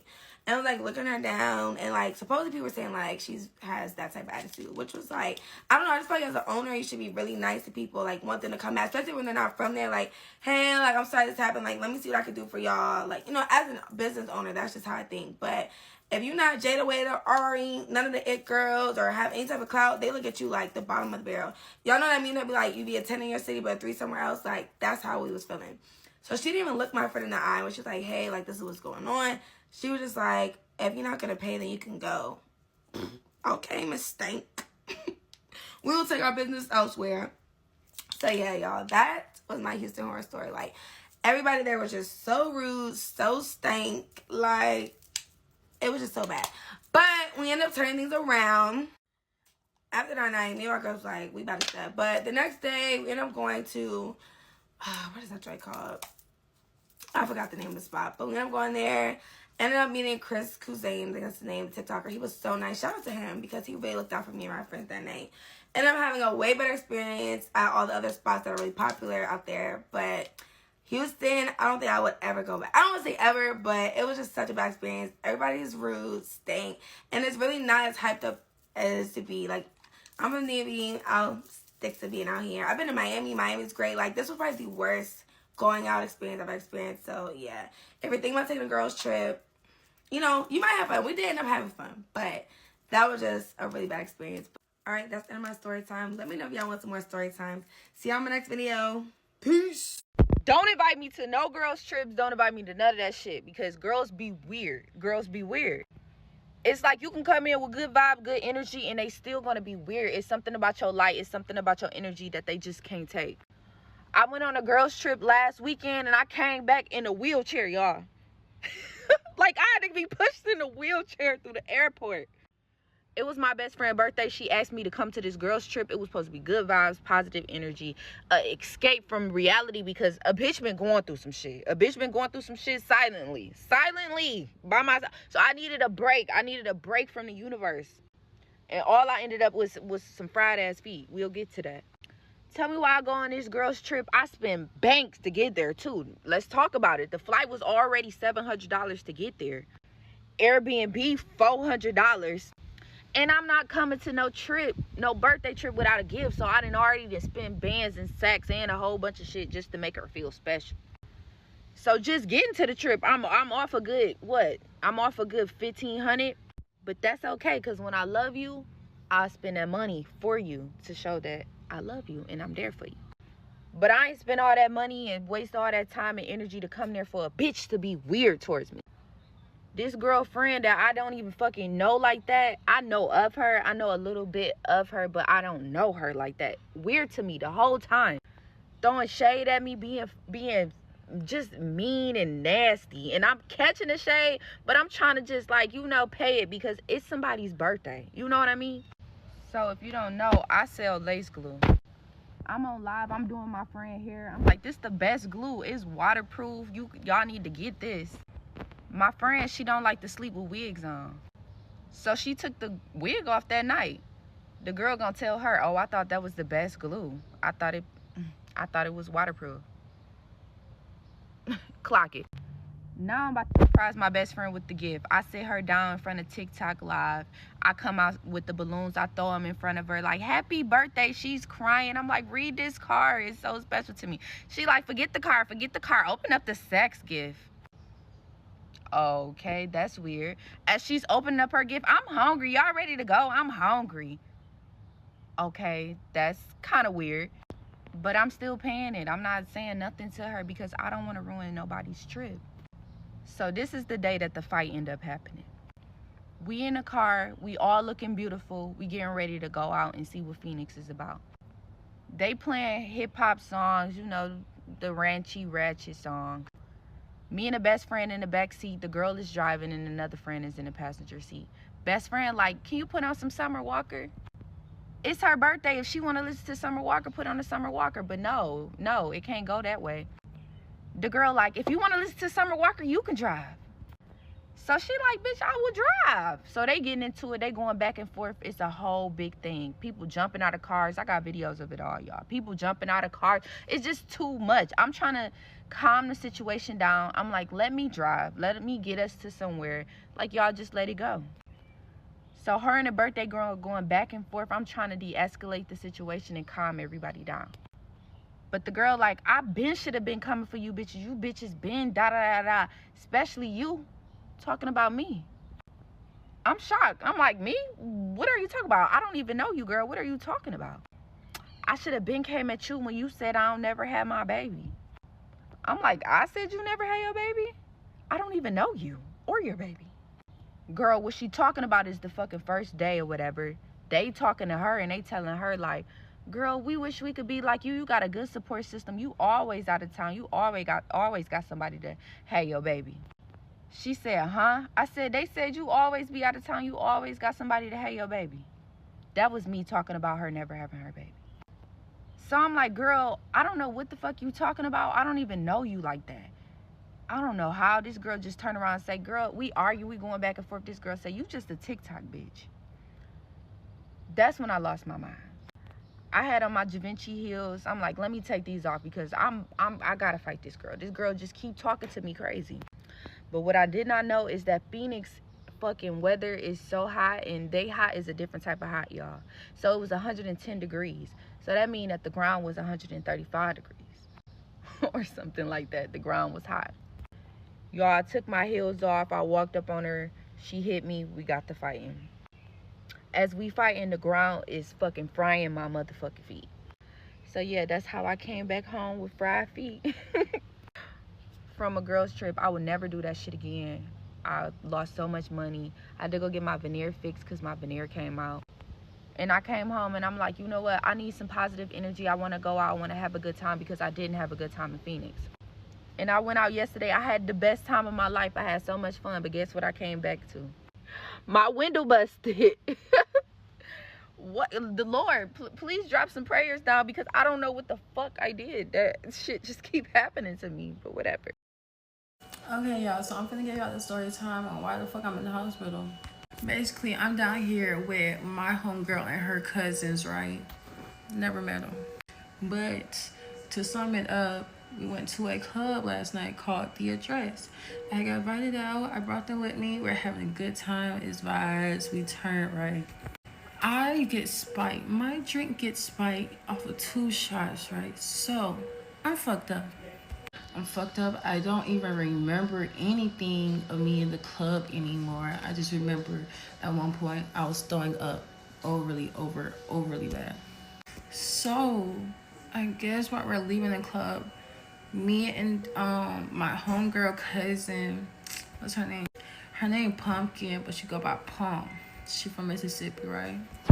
So me and her get into it because I don't really recall, but it was just so much going on. Like I feel like everybody was just getting like just against me and shit. Like everybody yelling at me about this and this and that. Mind you, I'm fucked up, y'all. It's not a drunk fucked up. This is somebody put something in my drink fucked up. I don't know what's going on. So me and her popping it. Well, she's saying her shit. I'm saying my shit too. So eventually I end up calling her a bitch because you are.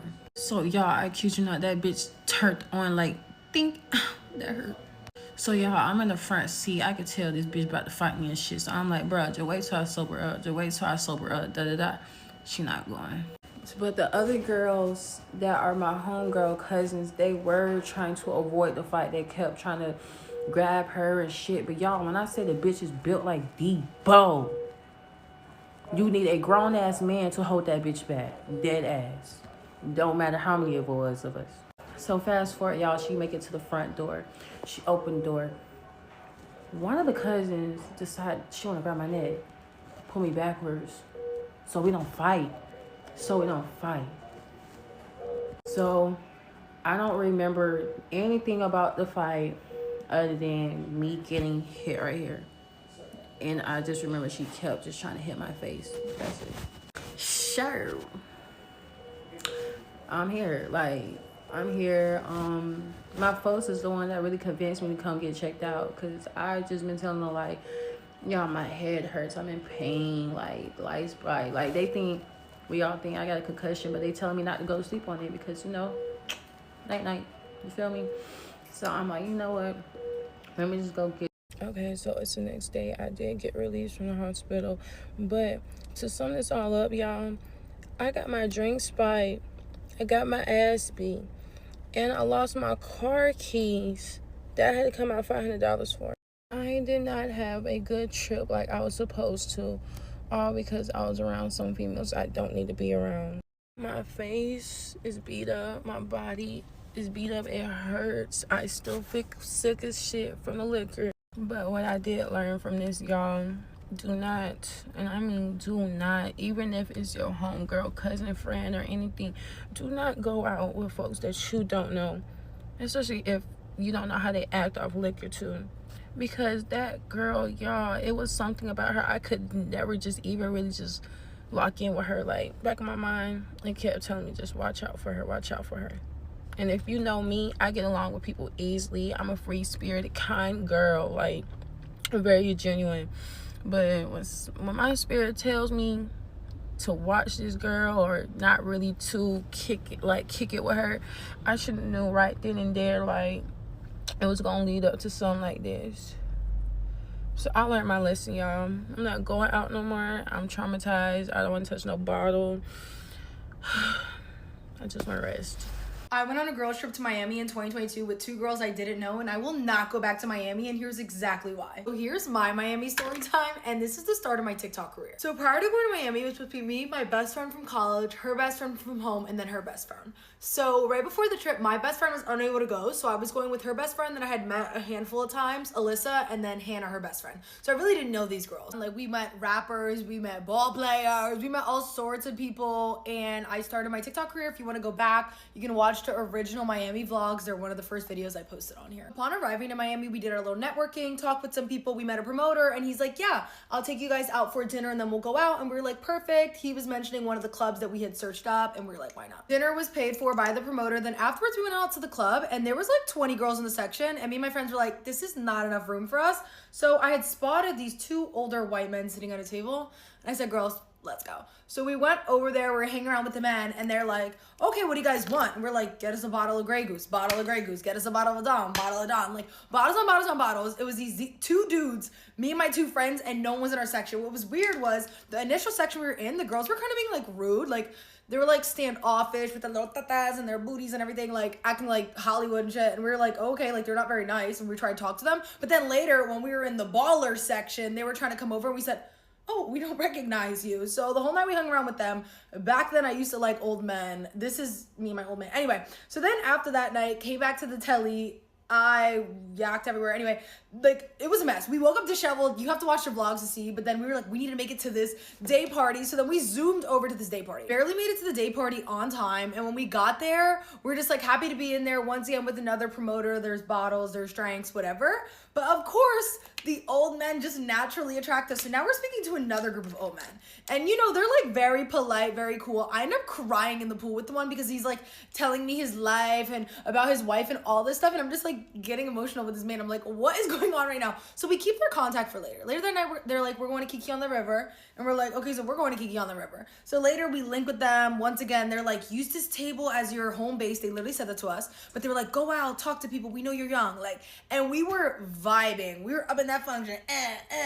Like literally like went in with nothing, walked out with the world. Later on, we went to another place. They were just like paying for things. And then time out. Highlight of the night. Hannah had to go use the bathroom, and she was just going to go to the bathroom. And the one guy was like, hold up. He literally tipped the security guard $100 to make sure she got to the bathroom and came back. And we said, okay, sir. And like, you're probably looking at this like, you know, it's only $100. Yeah, but would your man tip the security 100 to make sure you got to the bathroom safe? I don't think so. So they were just like so sweet. Then afterwards they got us pizza. They sent us our Uber Black home. Like, we were living large in Miami, but this isn't like the best part. So I have a friend who went to school in Miami. She knows the town very well. And we're like, oh, we want to go out. And she's like, okay, bet. So she's like, okay, yeah, pregame starts at 12:30. And we're like, huh? Like, things in Miami just start so late, but we're like, whatever, like, we're gonna have a night. And then we're gonna go to that club that has the balls in the ceiling. I literally have no idea what it's called. Is it called? No, it's not called Space. I literally have no idea. Before we went to that pregame, you know, we were dressed and ready by 8 p.m. Like, we were just excited. So we went downstairs and we went to this other bar, once again, forgetting the names, and literally, like, met these men. Like, men will get you anything if you tell them to jump. They literally say how high. Like, they're a bunch of... Anyway, so we met these men. They're literally, like, asking us to marry them, like, causing a scene, getting us drinks. Like, I'm pretty sure I spent $3 in Miami.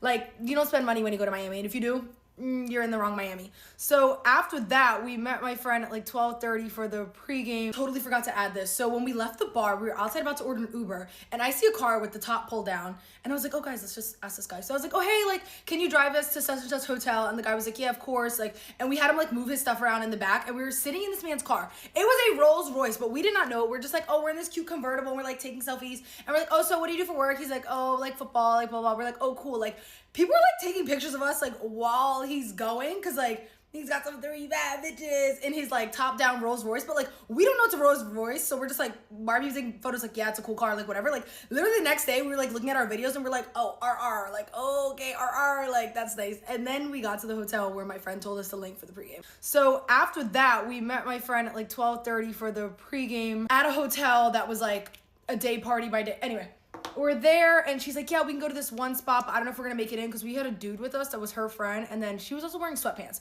She finagled her way in the back and we got into the club and we were magically behind the DJ, of course. That night it was supposed to be Mace, the rapper slash DJ, and we were like, whatever, like we literally don't care. And so we're vibing, we're like hitting all sorts of things, we're cooling, and then all of a sudden the security grabs me. And I was like, okay, bye guys, like I'm getting kicked out for smoking this thing, like it's fine, like I'm gonna get kicked out. And he pushes me in this section and he's like, he wants to speak to you. And I said, who? It was Mace the rapper. And I was just like zooted by then. So I was just like, oh hey, like what's your name? And he was like, I'm Mace, like what's your name? And I was like, I'm Eunice, like what do you do for work? He's like, I'm a DJ, what about you? And I was like, I'm a nurse. And I'm just talking to this man like he's any bull. Hi, Mrs. Stop. This is Mace. And when you speak to famous people like that, they're almost like, you don't know me? And it's like, sir, I'm too zooted for this. And also you're my parents' age, like no.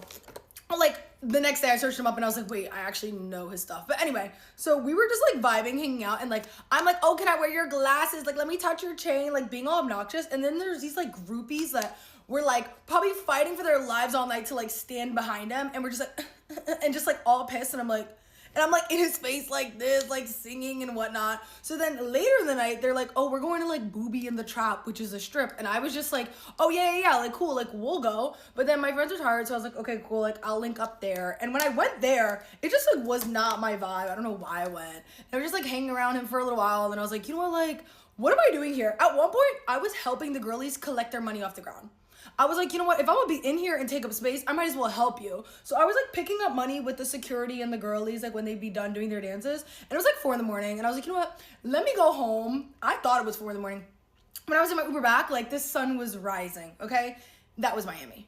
That was Miami. And this is exactly why I will not go to Miami again, because I'm scared it's not gonna be as fun. And then like I'm gonna have a tainted view of Miami. But if you wanna go to Miami, I'm low-key still down.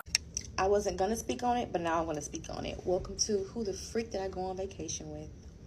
And I'm gonna go ahead and quote Risa Tisa and give her props right now. I'm gonna tell the whole truth, no matter if it makes me look crazy or stupid. So as you guys all know by now, we went to Bali, and this actually is not my first time traveling with her. This is my first time going on a group trip, and of course it was with her. But we went to Jamaica last year for her birthday, and don't get me wrong, the trip to Jamaica was amazing, phenomenal, one of my best vacations ever, but I did have to front the trip. Same things as this time, involving money, but she did pay me back, as she paid me back for the flight, but she paid me back on the last possible date that I could pay back my credit card without having to hold a balance, which would charge me interest. So for last year, the excuse she gave me for not having the funds to book her room at the time was she had something going on with her parents, and also her job messed up her check, which that's the same excuse she had this time. So your job is messing up your check every year on your birthday? Red flag. So my job messing up my check is just code for her being commission based, and then her not making the amount of money that she was supposed to make. And you know, that's just a lie that she's telling to make her situation sound a lot better than it is, you know, not taking accountability, which is her problem. So we were in Bali for 5 full days. The trip was 7 days, so Sunday to Sunday. And if we left Sunday, I'm gonna bring y'all back to Monday. She calls me early in the morning on Monday morning saying, hey, Alyssa, good morning. Oh my gosh, my job messed up my check. And she said all this to say that she wasn't going to be able to get her hair done on Wednesday like she planned. She was going to have to get it done the day before we left. In my head, I'm like, okay, you getting it done that morning, so that should be fine. What could possibly go wrong? So now let's fast forward to Saturday. Her hairstyle was the same exact hairstyle I had right now. Long, boho, knotless, goddess, to the booty, small braids. And I was getting the freestyle stitch braids. So my hairstyle only took 4 hours to change. Now, why her hairstyle took 16 hours with 3 people in her head is beyond me, because I couldn't be me. So she calls me halfway through the appointment, and she looks bummed out, and she's like, oh my gosh, I hate my hair. Now, we had a conversation prior because you see, when I get my hair done, I always get blonde. I always get 6, 13, 30, 27 mixed, boho, 27 hair. And we were talking about what color she wanted her hair because she never tried color. She always did black. So she wanted to do some type of blonde without it being too light for her because she's a pretty chocolate dark skinned girl and she just wanted to make sure it didn't wash her out. So, of course, you would ask your friend who gets lighter hair, right? She's like, they're putting too much of the 613 hair. I don't like it, and it's going to be too light. And we had already discussed if she didn't like her hair, she's going to be mad, pouting the whole trip. So me making sure you have a good trip and I have a good trip, I want to make sure your hair is right. So long story short, she didn't take my advice about the hair, and she ended up getting, we talked about getting 30 and 27. For the boho, she got 30, 27, and 613 and was complaining that it was too light. So at this point, the person who's doing my hair chimes in and says, hey, if you don't like it, it's going to be too light. Tell them to stop putting the 613, run and get you some 27 hair, and just have them finish up with that. So it doesn't, become too light, especially in the front where you're going to see it. They started here at 7 a.m. and she decides she wants to have a dinner that night.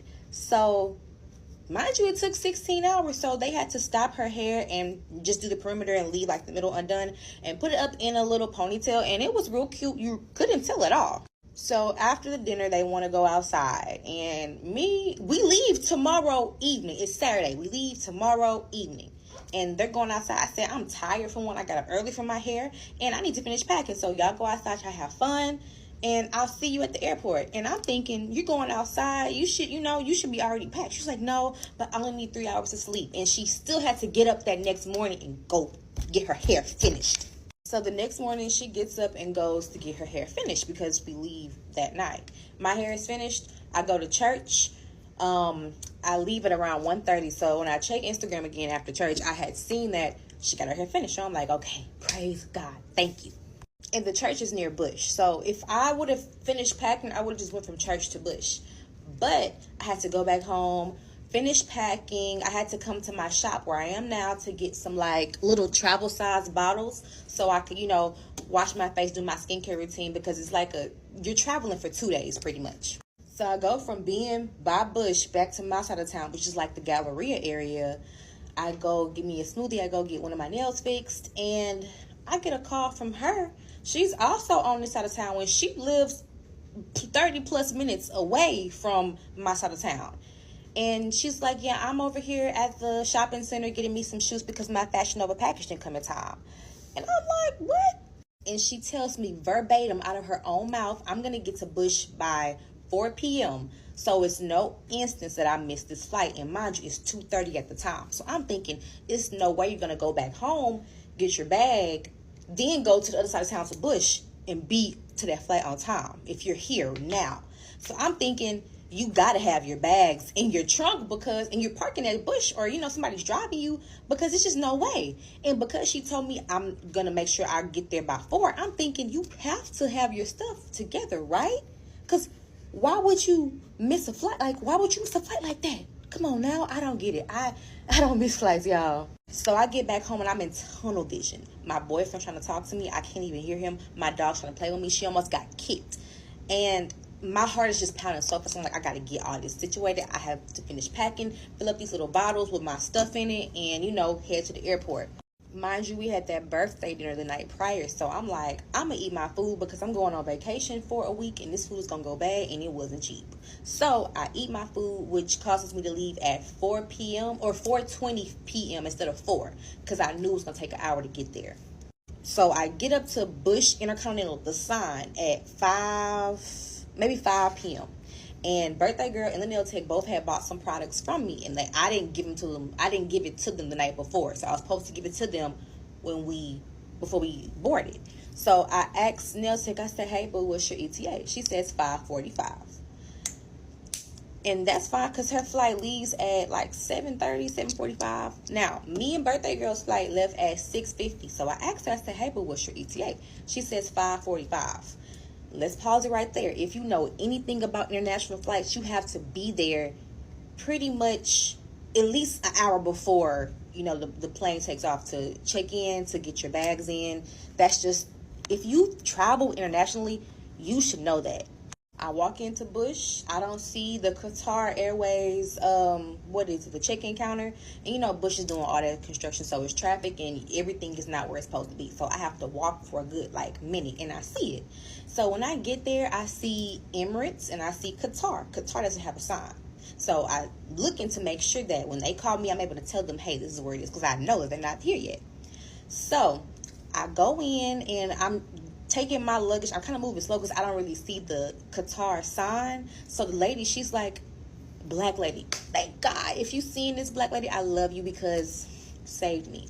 But she was like, you flying Qatar business class? Hurry up, come on. So I'm hurrying up. I'm like, oh, okay, because I'm already cutting it close. My is 5:25. The cutoff to check in your bags and stuff is pretty much at 5:50. So I'm really cutting it close. So I asked the lady, because birthday girl asked me, she says, what time does boarding start? Lady says it started 15 minutes ago. Now I have to scan this little QR code and do my little stuff registration to get in the next country, because that's just how it goes. So she asked me to ask what time does boarding end. And at this point, I'm in TSA. I'm trying to find my terminal. So I didn't really respond. And when I did, I told her, I said, I don't know, I'm not able to talk to any gate agents. Like, I'm already through the security line.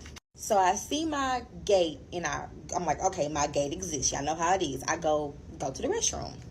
At this point, it's like 5:55 and I get a call from her friend. Her friend's like, hey, I made it. Meaning she just got into Bush. It's 5:55. She's like, where is the Qatar check-in counter? I said, you have to walk down a little bit for it. So we hang up and she calls me back. She's like, oh my gosh, the Qatar people said they left for the day. And I'm like, well, I can't help you. I'm not airport information center. You know, I don't know what to tell you. Like, you should have been here earlier. Then birthday girl calls me. I said, hey, I already talked to your friend. You gotta, walk down a little bit further and you should see the counter. So she calls me back. Oh, they say that Qatar left for the day. I missed the flight. I'm on the phone like, okay, like, I don't know what to tell you. Like, I'm literally, what was I supposed to do, y'all? I don't know what to tell her. But that's how she missed the flight. And let me know if y'all want a part 2. Part 2 of who the freak did I go on vacation with. So, the last part we left off with me telling you guys how she missed her flight. So, boom, she missed her flight. I'm walking down the terminal, going to do my last security check so I can get on my flight. They escort me to first class as they should, and Miss Mama's just calling me, oh, call MX so we can see how I can get on the next flight. And I had really bad service, so I really couldn't hear her. So, and then I'm going on a different side of the world. I want to talk to my man before I take off. I don't want to talk to her, but me being a good friend I am, I'm like, okay. I didn't have good service, so I couldn't. So she was just like, whenever you get to Doha, call them so, we can talk to them and see what my options are. So we get to Doha, and she also flies out her photographer. Photographer and me meet up when we get in the airport, and he's like, oh, Miss Girl didn't book me a return flight. And I'm like, you flew this man out here and didn't buy him a return flight? I was like, that's very crazy if you ask me. It couldn't be me. And then she gets mad at him for telling us that she didn't book him a return flight because, of course, that makes her look bad. So it's me, the photographer, and then another friend that was on the trip with us. I got them into the lounge where they can change and take a shower, eat, whatever. And I also was wanting to take a shower and wine before I called Miss Mama's. So when I did talk to her, they explained to me that even if it were a medical emergency, she wouldn't get reimbursed until 4 to 5 days. So she had to come out of pocket for another flight to get down there. And they were telling me, like, it doesn't matter that she had the travel insurance. We're not putting her on another flight out there because the fact of the matter is she missed her flight. We proceed to stay on the phone with them, not a full 6 hours like straight, but like in increments. So out of the 9 hours I was there, I wanted to go travel and see Doha, but 6 of the 9 hours I was there, I was on the phone with Amex trying to help my friend. And I just got so frustrated at one point, and they kept telling us there's nothing that we can do. You got to take me to flight if you want to make your trip. I just turned my phone on airplane mode because I'm like, you are quite literally stressing me out. And I want to enjoy the little time I have left in Doha. She calls me one more time before we board the plane to Bali, and she says, Alyssa, I just don't want you to feel like that I'm using you. And in my head, I'm like, that's exactly what's happened. What you mean you don't really feel like that? But I guess that was her way of apologizing without actually apologizing. I don't know. So I get on the plane, and I'm having this amazing experience, of course, because I'm in business class for the first time, and Qatar Airways business class is top tier. So I guess she was also mad about that as well. That's probably why she unadded me from her social media. And we get to Bali. I wait on another one of my friends who is coming from a different airline. And we all head, we get in the car, we go out to eat, and then we head back to the villa. I'm not sure if y'all remember from that first post I made, but I said the Airbnb was in my name, and thank God, because they asked for my ID, and had it been in birthday girl's name and her not even being in Bali, her missing her flight, we would have had to sleep on the streets. I'm pretty sure we would have just got a hotel and had to send her an invoice, because what else were we gonna do? And I remember her telling everybody, hey, send me the money for the Airbnb, when in reality she was sending the money that they sent to her to me, and she just didn't tell anybody. I don't know if she wanted to flex that she held the power. I don't know what that was about, but I did offer to put the Airbnb in my name because I was going to get the points from it. And I was like, I'm not going to pass up an opportunity to get extra points. It was 6 of us total that went on the trip. So 5 girls and then the photographer. And birthday girl and another one of her friends missed their flight. I don't know the other girl's situation. Apparently, she lives super close to the airport, so I don't know how she missed her flight. But, so everybody that did make it, we ended up exchanging stories about different scenarios about how birthday girl ended up doing us wrong and how she was pretty much having a lot of narcissistic traits. So in our heads, we were just like, if she doesn't make it, we're going to have a good time anyways. But, hopefully she does make this trip that she had planned for 2 years. And that whole first day and the day that we got there, we just sat around waiting for her. We should have started our trip, but everybody was like kind of still in awe that she wasn't there, and we were discombobulated, and we didn't want her to feel left out. Like this is her, trip, and it's our trip too, but we were really just trying to save the peace. To this day, I regret not going out and doing things, but I don't know, like we hope that maybe she would have gotten there earlier so we can start doing stuff with her, but she ended up getting there. If we got there Tuesday night, she got there Wednesday night. And apparently she was upset about me and another girl that was on the trip. We pretty much, I guess, bonded too much for her liking, and we weren't paying attention to her, but really that wasn't the case. We both are cosmetologists, and we have, pretty big platforms. So we had already said before the trip before we got on the trip that we were going to take content, for our audience, because we, want to show our clients what we're doing. We only made like 3 pieces of content together, and I noticed that she said that we were praying in the common room. It was us 2 and another girl that went on the trip as well, and she said that we were praying without her, but I mean, we were in the common area. She was in her room. We weren't going to pull her out of her room. It was just like a little intimate session that she did end up joining. So I just think that if it happened without her, it was a problem, and it was going to be a problem anyways. Our last full day out there, we went to a beach club called Crater, and it was a great experience, great food. We got some great pictures, really beautiful scenery. And she asked me if, I could dispute the charge of the flight. And I'm like, I'm not about to mess up my standing with the airline or mess up my standing with the credit card. So I said, no. I said, maybe you can get on the return flight back because, you bought it. You should be able to get on it. In my head, I thought that. So we're packing to leave the Airbnb to go to the airport. And birthday girl comes in my room and says, oh, the photographer is mad because I'm leaving him. And I asked her, I said, did you book his return flight? She told me yes, but in reality, this man still had not gotten his return flight booked. So I was like, well, she was telling me that, oh, he's going to get back before we do. And I was like, well, I don't see why he's mad. Maybe because, you're leaving him, I guess. But in reality, he was mad because he still didn't have a return flight. So we get to the airport, and the whole ride there, my heart is just pounding. And I checked in online on the app, and I was good. And she wasn't able to. So I was like, oh my gosh, like, is she not going to be able to get on the flight? Like, I knew this in my head, but I'm just trying to be optimistic. So we get in the car to go to the airport, and I check in on my phone. You know how you check in for a flight? Everything's good. She tries to check in, and she's not able to. So she calls the Qatar people, and she's like, yeah, I'm not able to check in on my phone. What's going on? And she said, oh, well, then everything is fine. You can just check in when you get there. So we're like, okay, cool. But I don't know. My heart was just beating super fast. I was like, I don't think she's going to be able to get on her flight. And I didn't say anything because I was just trying to be optimistic. But we got to their airline, and I made sure to check in first because I was just like, I want to get in and make sure my bag's in because I know I'm good. Shouldn't be any reason why I shouldn't be able to check in.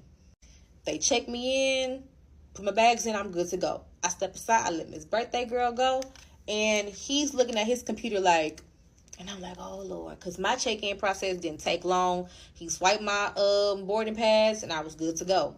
Now, he's like, I can't help you. You have to go down to the end to my manager. So, manager asks her, how did you get to, Bali? Because you didn't take Qatar to get here. And she's like, yeah, I missed my flight, so I took a different airline. So, since she took a different airline, they told her that her flight was out of sequence because she missed her flight, and she was not able to board the return flight back home. And I know she was mad. I was mad for her. And I don't know if she was upset because I got on the return flight without her, but I paid good money for that flight, and I didn't miss my flight coming in. So it was no way on God's green earth that I wasn't going to go on that return flight. And she was telling me like, hey, it's time for you to go board your flight. So, just go ahead. And I mean, I was going to go anyways. But I mean, it's not like she was by herself. It was two other people. One being the photographer that she still didn't book the return flight for, and another friend of hers that had to go out the next day. And even if she was going to be left alone, I'm sorry, that was none of my concern. You're a grown woman that missed your flight. You got to carry your own, sis. I wouldn't expect, if I was in her shoes for her to leave me because the flight was super expensive. So she didn't get on the flight, of course. I got on the flight. I got back to Houston, and here I am today. But that is the rundown in Bali. Let me know if y'all want a part 3 so I can tell y'all how things, played out when we got back to Houston and how she just pretty much cut me off for no reason. Part 3 of Who the Freak Did I Go on Vacation With? Now, we already went over how she missed her flight and what went down in Bali. So, before I go over what happened when I got back to Houston, I have to give y'all a couple important key factors. Yes, she ended up buying the photographer's flight back to Houston, but in doing so, that took away the rest of her money to buy her flight back because that she wasn't able to get on a flight back to Houston because her flights were out of sequence. So she goes and asks her friend's husband to book her flight back home, and he does it. Where my speculation rises is the wife went back on Spirit while Birthday Girl went back on a premium economy flight. I cannot begin to tell you guys what happened with that because I don't know, but that's how she got back home because otherwise she wouldn't have been able to afford it with her missing her flight, buying a flight for her photographer, and her, flights there and back. I get back home Sunday and I don't see Birthday Girl until the following Sunday. And when I finally do see her, everything is all fine and dandy. We're just talking, laughing, kiki like usual. So y'all remember the friend that I went and did the content with, right?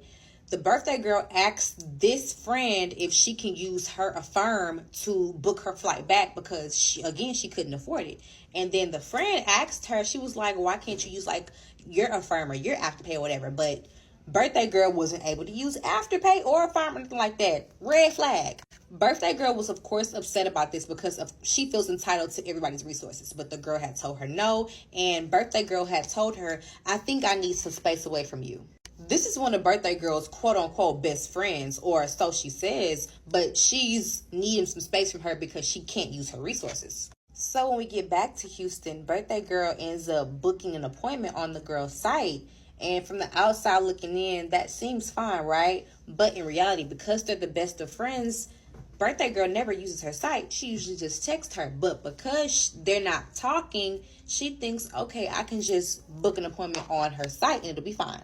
The friend says, no, I'm going to cancel your appointment, send your deposit back, and refer you to some new service providers since you didn't talk to me since Bali, and this is how you choose to break the silence. I don't blame her because in all honesty, it's giving, you don't care about me unless you need an appointment. Birthday Girl sees this and gets enraged, so she goes to her Instagram and posts on her story, everybody's replaceable, new nail tech. I see this, and in my head I'm thinking, you saying this about your best friend because she didn't want to extend a resource to you is crazy. My last time talking to birthday girl since that incident was at church. And you know, it wasn't anything major, but I thought something was off because we usually go to brunch after church and, you know, maybe go outside after, but it was none of that. She didn't even engage in talking about anything to do after church. Me and her were still going through the process of her trying to get a reimbursement from her missing her flight. So we booked through Amex Travel, and they had a cancellation fee of about $1,800, and she probably paid about $5,200. So that minus the 18 and minus the $300 that was the remaining from her Airbnb that she still hadn't paid me back from, and it had already been a month after we went on this trip. She got back about $2,800 out of her total amount that she paid. And I mean, she did miss her flight, and there were rules and regulations, and it's a little bit different because we went through Amex Travel, which is a third party, instead of through the actual airline. She had this birthday list which contained nothing but extravagant, high-priced designer items, and I ended up getting her some Gucci slides because I knew she had been wanting them. So I got them for her, and I gave them to her in Bali, and they were the wrong size. So she was contacting me about, you know, getting her right size. And after that, that was the last thing I heard from this girl. She also wanted to meet up, but after the Gucci slide situation, I had already peeked that she had unadded me on her social media because she pretty much got what she needed to get out of me. I see that now. But she wanted to meet up, and I knew the reason why is because she wanted to tell me that she didn't want to be friends anymore. But this isn't Real Housewives of Atlanta. It's real life. And if you don't want to mess with me anymore, that's cool. Send me a text and I'm cool off you. But what I'm not going to do is meet up with you and for you to tell me that and feel like that you're telling me about myself. I wasn't with it, and it just all seemed a little childish to me. When she unadded me, I already knew what type of time she was on because, like I said before, we went to Jamaica last year and I had to front the trip, and I never hear from her on my birthday. I'm pretty sure I won't hear from her on my birthday this year. And the friend that I was talking about that she got the service from, her birthday passed, and she didn't even reach out to her for her birthday. But we all come together on her birthday and make her feel good and sing Kumbaya for us to be kind of left in the dirt. Like, she gets what she wants out of people and then throws them away. So that's the end of the story. I know y'all wanted part 4, 5, and 6, but I don't know what else to say about this story other than that we're not friends anymore. So if there's any other questions or things that's not unclear, I will try my best to go back and elaborate on them. But that is who the freak that I travel with, and I probably won't be doing any more group trips, but lesson well learned, and you know, I'm a better person today because of it. One of my upcoming brides just told me the craziest story about one of her bridesmaids, and she did give me the permission to share this story on TikTok and just leave names out. I am so shook by this, and it literally makes me never want to go on a bachelorette trip, especially a bachelorette destination trip, ever again.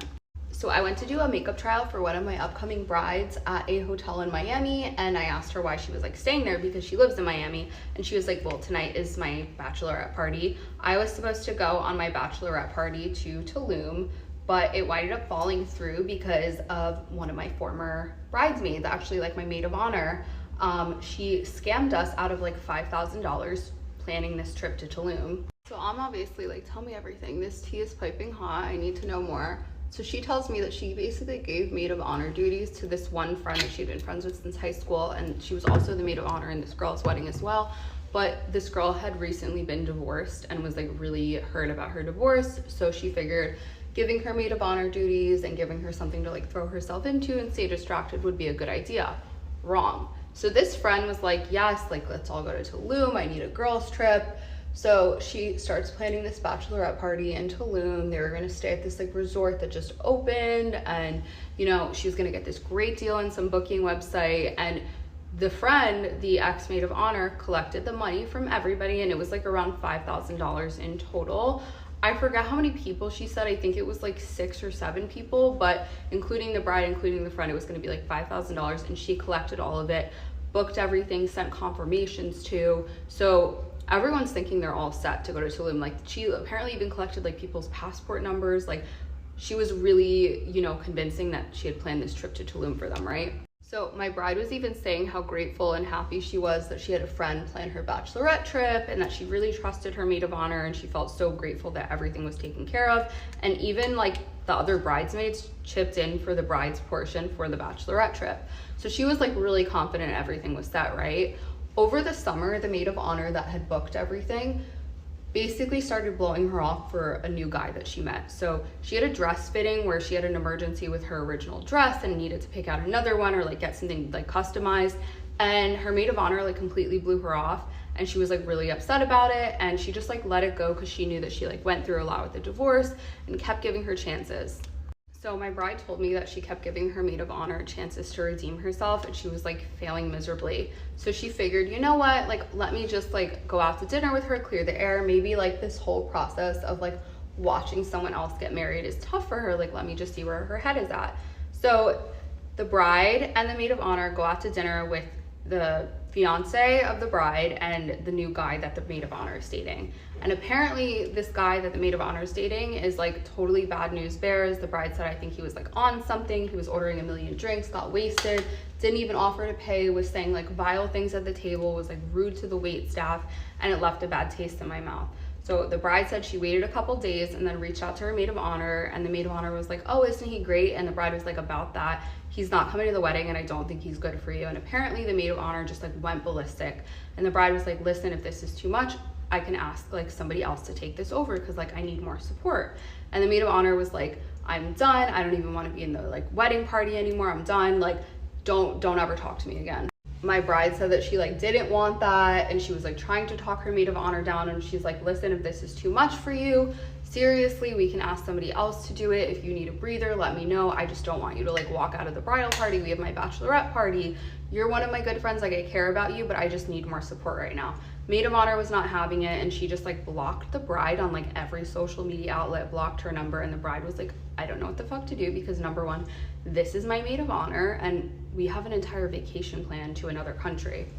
This is where it gets kind of weird. My bride told me that not only did she block her, she blocked her fiance, she blocked all of the other bridesmaids and people in the bride's family. So obviously she's freaking out because her and her girls paid all this money to go on a trip to Tulum that was like coming up in a few months, and this girl blocked all of them, and she was the one who planned and coordinated all of them. She has all the details. Nobody else really has details besides like screenshots, confirmation numbers, and they sent all of her money. I don't know, you guys, if it were me, I probably like would have went to the police by now. So this is all happening when they're less than 3 months out from this Tulum trip, right? And they don't know what's going on because the person that planned all of it has all of their money, has all the confirmation, is MIA. So my bride says after several weeks, they finally got a hold of the ex-maid of honor, and she says that there is no trip and that she will make sure that they all get their money back. The bride is like, what the fuck, there is no trip? Like, we're gonna get our money back? Did you just take all the money and run? Did you spend all of it? Like, what's going on? My bride called the all-inclusive booking service that her maid of honor alleged that she booked everything through, and unfortunately the person that was operating on the other end was like somebody in South Asia that did not really understand the situation. So she was like, I was at, you know, a loss. I didn't know what to do. So I finally called the resort to see if there was any information I could get, and there was a reservation under the maid of honor's name. But here's where it gets weird. It was for 2 people, and this was for a group of bridesmaids. So my bride is thinking that apparently the maid of honor booked this vacation for her and her man using all of their money. Apparently the resort in Tulum was being like extremely cooperative and accommodating, but they said that there wasn't really anything that they can do besides give them some sort of a discount, but it was just honestly too late for the dates that they wanted to go. The maid of honor like apparently had nothing to say and winded up sending them like $3,000, but still owed the bride around $2,000. My bride is so much better than me because I would lose it. Like, I would lose it. She said that she's still working through it with the maid of honor, but like I said, she is better than me. I think that she might be going to small claims, but I'm not too sure. On a much happier, more positive and lighthearted note, at the end of the day, they did not go to Tulum, obviously, but the bride's fiance and all of her friends, like fiancés and husbands, all chipped in for the girls to have like a Miami staycation kind of bachelorette party. And they had a spa day and like a dinner and a night out that was all taken care of by the guys.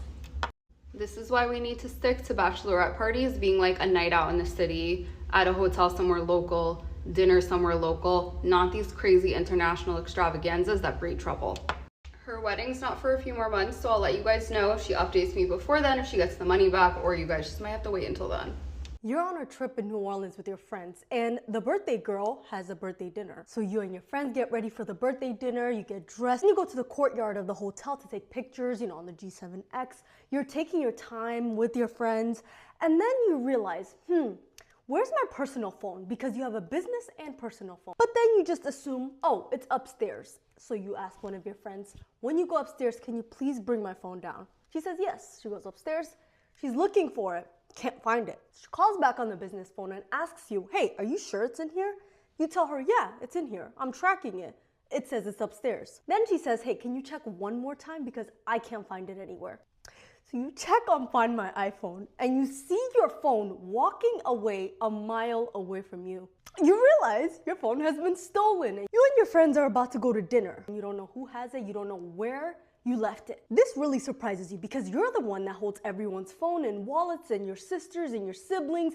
You're the responsible one. How do you lose your phone? Well, it's because earlier you and your friend were sitting eating beignets, enjoying New Orleans, and you left it on the bench of a park. So now you're panicking because not only is your credit cards in there, but also your ID, which you can't fly back without an ID. So you start to panic and you break the news to your friends and everybody starts to help. You walk a mile away from your hotel and track the phone down. It says that it's getting on the ferry. Ferry means the water. So you start panicking even more and start power walking. At this point, you're certain that it's lost. You're for sure saying, yeah, somebody took it, it's stolen, and kind of giving up as you're walking to the place. But then you get to the place and you see your phone on the bench, but someone has it.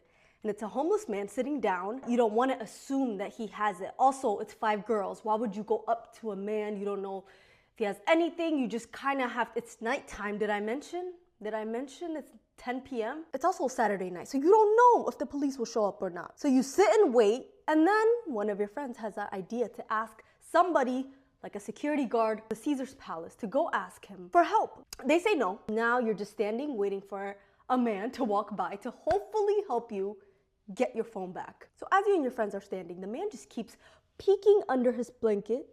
And so you kind of get scared and you just kind of, stand back until somebody else is there to help you get your phone back. So you ask about 3 men and none of them want to help you. You're also feeling guilty because the birthday girl's dinner is supposed to be happening right now, but you were irresponsible.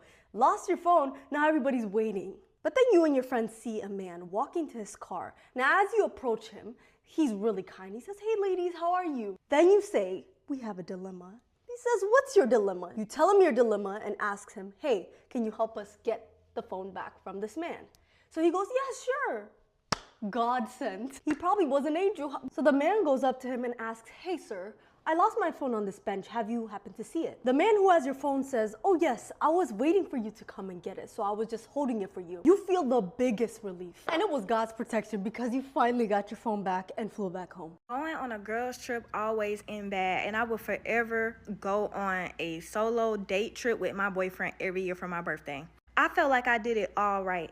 I booked the cruise in advance 5 months prior, sorted out the pricing, booked the flights. Friend number 1, a month before the trip, starts wigging out. Like, oh, I talked to my mom. I don't know if I should go. I don't know if I should go. So I'm telling my best friend that already told me ahead of time that she couldn't go. I'm telling her the situation, like the girl don't know if she want to go. I don't want her to ruin the mood, like da-da-da-da.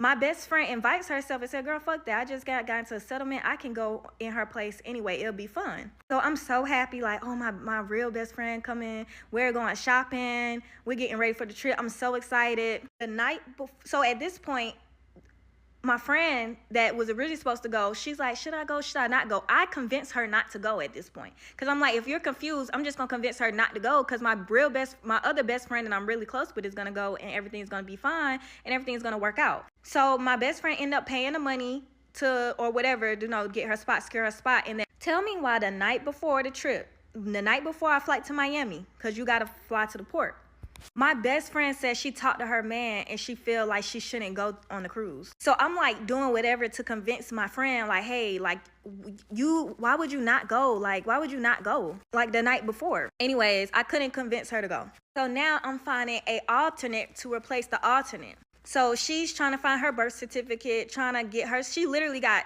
8 hours to prepare to go on a cruise. Anyway, she ends up making it. Then I realized I booked like the wrong flights on American.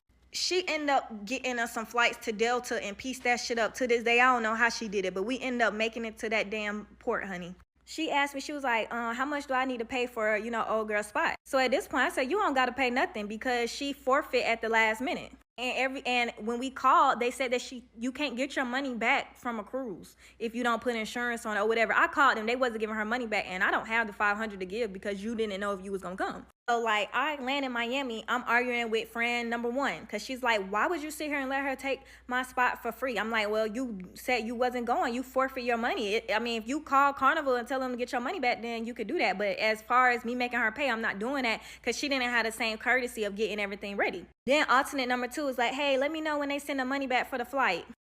I'm like, they don't even give money back for the flight. But I end up disputing the flight and they end up getting my money back. So I gave her money back, her little $300 back. At this point, I'm just irritated because it's just like, I just feel like everybody was just so inconsiderate. No one cares that it's my birthday, right? But then the story gets worse. So then we're at the Bahamas and my friend that pieced up the flights is like, okay, I'm gonna do your makeup. I'm gonna do everything. We're gonna do photos, all that. We get there, she starts having a nasty ass attitude. She said that she was pregnant. Didn't even know she was pregnant. So she started wigging out because she didn't have a towel to use for the shower. But at this point, I'm just fed up and we just getting into it. And she's like, I'm about to call a ride home. I'm about to get somebody to drive to come get me, and just on the phone acting like she about to go. So then me and the other friend that's been the most nice and easy to work with this whole time, we're in the rental car. She pulls back the seat. My phone was in the crack. Didn't even think about it. And my phone shatters. So now I feel like my birthday is ruined because I can't take no pictures. My makeup is not done. Everybody's saying I'm owing them money. I done convinced this girl to stop going just for my best friend to, punk out the night before we leave. My friend that skedaddled and was able to hop on a flight in 8 hours is pregnant and she got mood swings. My other friend that gave me no type of problems ended up accidentally breaking my phone and starts crying about it because now I'm irritated. I'm like, can we go half for you to get my phone fixed? And it's just shambles. Then me and the friend that broke my phone is at the casino. We're both helping. We both playing. She won $100. Do you think that she helped me pay my phone, get my phone fixed, or you think she kept that $100?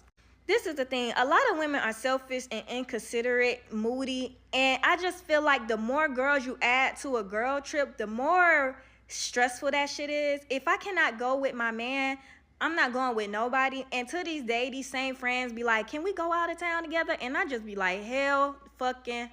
So I'm gonna do the story time because I just got back from Miami, and I really want to encourage other women who go on girls trips on how they should behave or how they should be ready to be prepared for this type of environment. So I went to Miami this past week. Everything was cool the first 4 days. The last day was weird. Cool. So the girl I went with, only reason I know her is because one of my LA homegirls that does content said we should link up. Cool. We linked up. The first time we linked up, good vibes. I trusted her enough to be like, if we go to Miami, it'll be cool. So if y'all want more details, comment, but I'm just gonna get straight into it. Long story short, we get there. Literally, as soon as I walked in the house, she was like, this is my alcohol. I'm not sharing with nobody, and it is what it is. Okay, well, if you get money like that or you have money, like, that shouldn't be a problem. So what do? I'm like, you know what? I'm gonna order a bottle. So I ordered her own bottle, and I ordered the girls that were there a bottle too because they gave me shots as soon as I walked in. So the next day, like, she's just complaining the entire time. Like, I'm not planning nothing. Like, I don't want to be the host anymore. Just complaining about every single thing. Now, she had already made it pretty clear that she wasn't going to go to eat anywhere while we were in Miami. okay, that's fine. Like, if we want to go eat, we'll just go eat. So I ordered some bananas because I'm trying to still watch my weight and be healthy on the trip. I noticed my bananas were gone because she walked over and grabbed my banana and put it in her mouth, started eating it. Keep in mind, you just complained about how this is your food, this is your stuff, don't touch anybody's stuff, but you're eating my shit. I'm not petty, but I was just like, hey girl, like, why are you eating my bananas? And she was like, oh, these are yours? I mean, clearly you didn't buy it, so obviously it's not yours. So needless to say, as that goes on throughout the trip, she's just sprinkling little like negative ass comments to the point where like all the girls were noticing it. At one point, she literally had the nerve to tell me I was jealous of her because we had the same color on. It's giving very insecure. And now she was a tall ass, like very tall ass girl. I'm short. So she tried to say like, how's the weather down there? And I was like, I thought she meant how's the weather in Houston. So I was like, oh, I think it's raining right now. I'm very oblivious to negativity because I'm a very positive person. So once I realized she was like being mean to me and singling me out, I kind of just started paying more attention. Now, we went out one of the days and one of her friends came with us, and this was a male friend, and I guess I insulted him by asking a general question. The question was, I asked him and his friends, had a man ever tried to get at them? I guess they assumed that was me accusing them of being gay, but I'm bisexual, so I was just asking a general question so we could have conversation.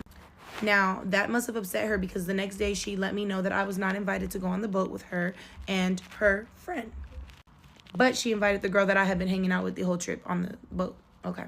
Long story short, I was like, F it. I packed all my stuff, got a hotel, and I just flew home the next day because my flight was the next day. But I needless to say, she unfollowed me off everything. And I told her to her face how I felt about her. So that's why I'm ready to make this video.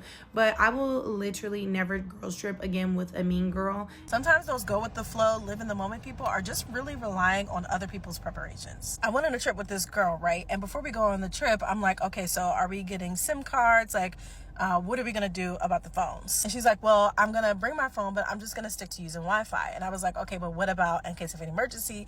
What if we need our map to get around places? What if we need to order an Uber? What if we need to figure out what time the train's coming? And she was like, no, I don't feel like I need to do any of those things because I just want to live in the moment, not have to deal with my phone too much, not have to, mess with that. So basically the whole trip, and I do want to differentiate, okay, between a vacation and a trip. This was not a vacation, this was a trip. When you go on a trip, it's like city vibes, you're trying to get out, you're trying to see the things, sightseeing, all that. A vacation is a little bit different. Now, it turned out that we did need our phone. So we needed a phone. And in this case, we had to keep using mine. We're in a foreign country, sis. We don't know where the heck we're going. So whenever we needed to figure out what we were going to do next, I had to pull up Google Maps and figure out how to get there. If we wanted to look up like the best restaurants around where we were, it was me who had to do the Googling of the things because Wi-Fi wasn't prevalent. If we needed to figure out a taxi, it was me.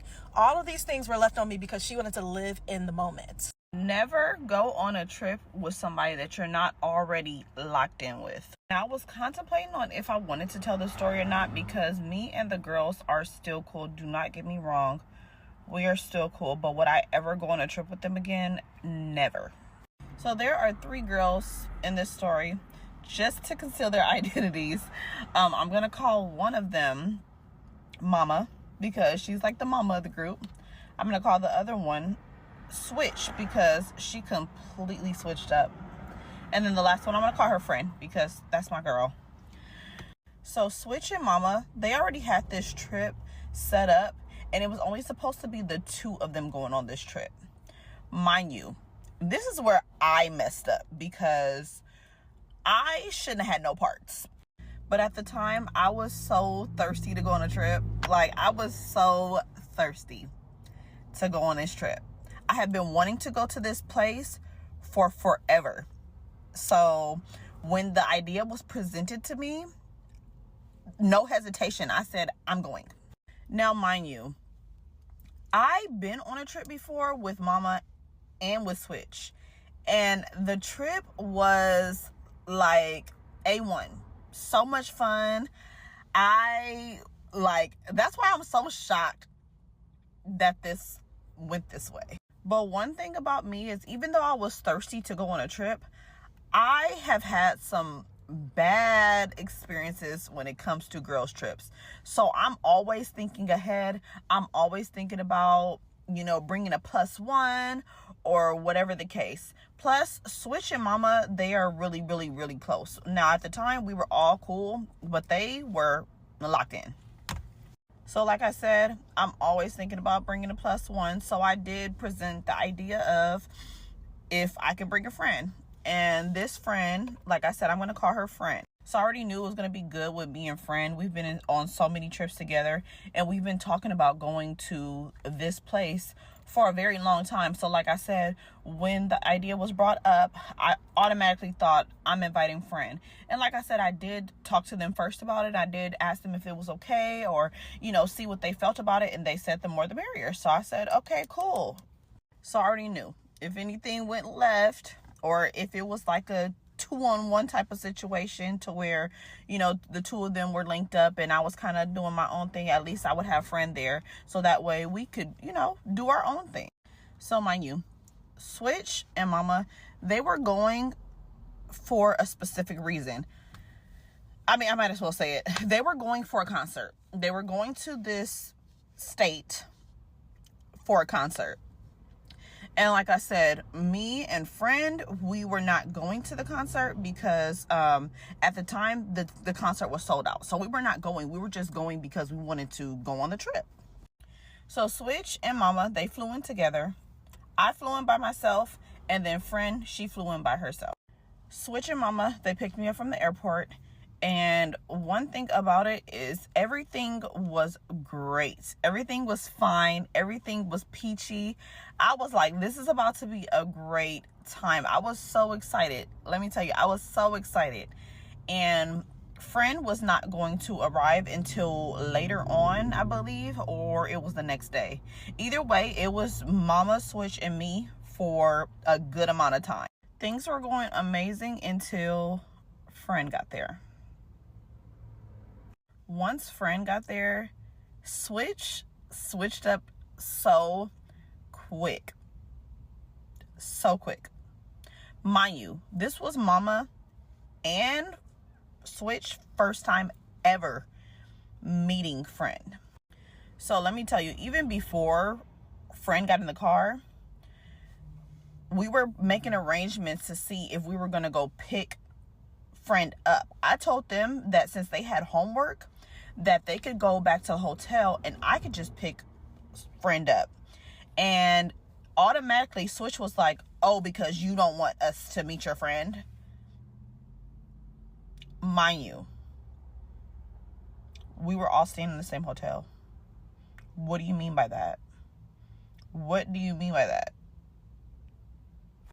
I instantly got defensive because I was like, wait, what do you mean by that? You know, she's coming straight to the hotel after I pick her up, right?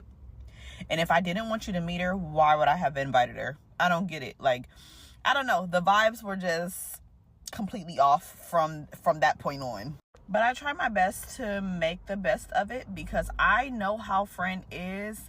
And friend, she don't want no bad vibes around her, especially because she doesn't know these girls. So I even felt like, okay, let's go ahead and nip this in the bud because I didn't want friend to think that I was bringing her into a situation where it was going to be messy or weird. Because like I said, I had already been on a trip with these girls, but friend, this was her first time meeting them, and I already know she was not going to be feeling that. It just became really weird. Like every single thing that I said, Switch would have a rebuttal for it. I was like, am I tripping? Like I said, I didn't want to make a big deal of it, so I didn't say anything at first. But when I knew I wasn't tripping was when friend brought it up to me. She said, hey, is everything okay with you and Switch? And I was like, so you're noticing it, right? And she's like, yeah, what's going on with that? She said, I thought y'all was cool. I thought everything was cool. And I said, girl, I thought the same thing. I thought we were all like, I thought we were all cool. Like, what's going on? So another thing, before we went to this place, Switch was talking about everything she was gonna drink and how much she was gonna let go and let loose and how much she was gonna be doing this and doing that, sending me different memes, sending me different TikToks, talking about this is gonna be me. We get to this place and automatically she goes, I don't think I'm gonna be drinking much. Maybe I'll have a vodka only, But other than that, I don't think I'm going to be drinking much because I'm on a diet.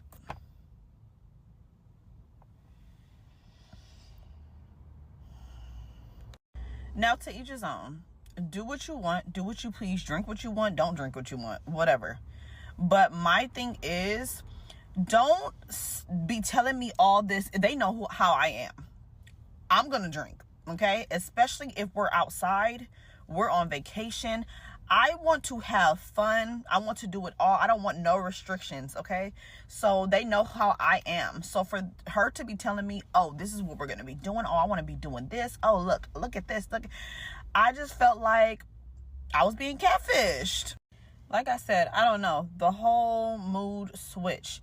And I don't know what it was. Like, I don't know if is it that she didn't really want Fran to be there, or I don't know, because she was really cool with Fran. Like, she was extra cool with Fran, but the switch up was only with me. Like, I don't know. It was so weird. I was like, did I do something? Like, I don't know, but I'm not gonna lie. I straight up was like, once we get back, we are not cool, okay? Like, I'm so sorry about it. I wanted the trip to be cool because, like I said, I didn't want my friend to feel uncomfortable. So I was like, you know what? For the rest of the trip, I'm a play it cool, okay? But then once we get back, do not speak to me again. So me and Switch, we did not talk for a cool maybe 2-3 weeks after the trip. Then she hits me up randomly and she's like, hey girl, how are you? I haven't talked to you in a while. It's been a while, like what, since the trip? I feel like at that point she already knew what was up, but she tried to play it like she didn't know. And so I straight up told her, I said, girl, you was being weird. Like, what was going on? And she was like, what? Like, I thought everything was cool. Like, what do you mean? I was like, girl, okay. So literally I just had to tell her how I felt. She said she apologized if she made me feel uncomfortable or if it felt like things were weird, but she felt like we had a good time. And I said, okay. From that point on, I just decided I will never ever ever take a trip with her. Like I said, we cool. I wouldn't say we're friends. We're cool, but I would not be taking a trip with her ever again. I feel like we always talk about trips making it out the group chat, but we never talk about trips not making it back home. I did a story time on this before, but I never finished because I just didn't think that you guys cared for me to finish. But a lot of people were like, where's the story time? Where's part 2? Where's part 2? Where's part 2? So let's run it back for the ones who missed it. You really need to be careful of who you call your friends, and you really need to be careful of who you're going on these girls trips with. This is the story all about how, y'all, this is the story of how I got arrested in Cancun, Mexico on a girls trip. I went on a girls trip for what used to be my friend's birthday, and it was 4 of us. So us 4 girls go to Cancun. We think we're gonna have the time of our freaking life until we didn't. Full details of the trip leading up to the trip and etc. will be on my YouTube channel, but I just want to get into the tea of just, let's just start from when we got arrested. I must say that everything leading up into this point was lit. We were having literally the time of our lives. It was like one of my favorite trips so far. We were on a resort, we were getting lit, we were getting drunk. So then we decided to go to a pool party called Coco Bongo in Mexico. If y'all don't know what that is, that's basically just exactly what I said. It's like a pool party, club vibe, outdoors/indoors. I can't really explain it. Just know it was lit as fuck. We're lit, we're popping bottles. You already know how to go on a girls trip. Everything is fun. Might I add that the birthday girl was more so my friend. The other 2 girls on the trip were her friends. So we're lit, we're having the time of our life. Everything was cool. We were getting to know each other. The vibe was vibing. We had one too many drinks and it was time to go. I was basically blacked out drunk. Like, I barely remember half of that pool party. I remember like the beginning, but like towards the end, I really don't remember.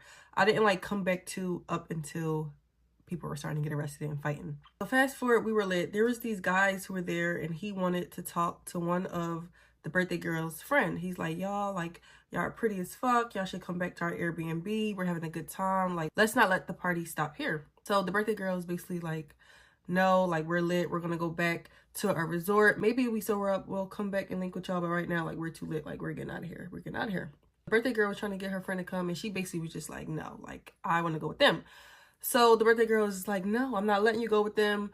you're too drunk, we're all lit, we came together, we're gonna leave together, which I definitely understand. And I'm grateful for that part of this whole story because I was definitely lit and another one of her friends was definitely lit as well. So us going to a house with a bunch of guys that we don't know would just not ended well, like at all. As we were on our way to the taxi, things start going wrong when the birthday girl started getting frustrated with the other girl who wanted to stay with the boys. She basically was like, come on, let's go. You're being a whore. You're being a fake friend. Like, you're doing too much. Like, let's go. Like, we're out of here. This is not that. You need to get into this car. But it's like the way that she was saying it was like mad aggressive. And I guess the other girl was just not for it. She's like, you're not my mom. Who the hell do you think you're talking to? And it's like, I definitely get both sides of it. I get you being a protective friend and you want your friend to get out of a sticky situation that they can put themselves through. But at the same time, you're my friend, not my mother. You don't have to be like, bitch, let's the fuck go. You fucking whore, you fake ass friend. Like popping it, especially in front of everybody. It'll be one thing to do it like privately, but in front of a whole crowd of people, it's just like, you're doing too much. And I think that's where the conflict starts. We're getting into our taxi to head back to the resort. The birthday girl sits to the front. Us three friends were sitting inside the back. The birthday girl turns around, basically popping it some more, like, you're weird as shit, da-da-da-da. And then the friend is like, who the fuck do you think you're talking to, da-da-da-da. And at this point, hands is in each other's faces. And then now punches are starting to be thrown. Bitches is swinging. Bitches is fighting inside of this motherfucking taxi in Cancun, Mexico. Everything was literally happening fast as fuck. Like, me and the other girl, we didn't even have a chance to try to stop them from fighting because next thing you know, the cops were literally dragging the birthday girl out of the car. Like, literally. The cops are dragging her out the car. Don't give two shits of how they're handling her at all. They're putting the cuffs behind her back. They're like bending her arms back and they're like, you're going to jail. You're going to jail. So I guess in the midst of them fighting, the taxi man must have called the police or the police were already outside. I don't even know, but all I know is they got there extremely fast. There was no time wasted. Them cops were there. Okay, so after that, we got the car and we're like trying to tell the cops, like, it's okay. It was just a little altercation. We're all friends here. Everything is fine. Just let us go. We're going to go back to our resort. We're not going to cause any more problems. The cops were not trying to hear that at all.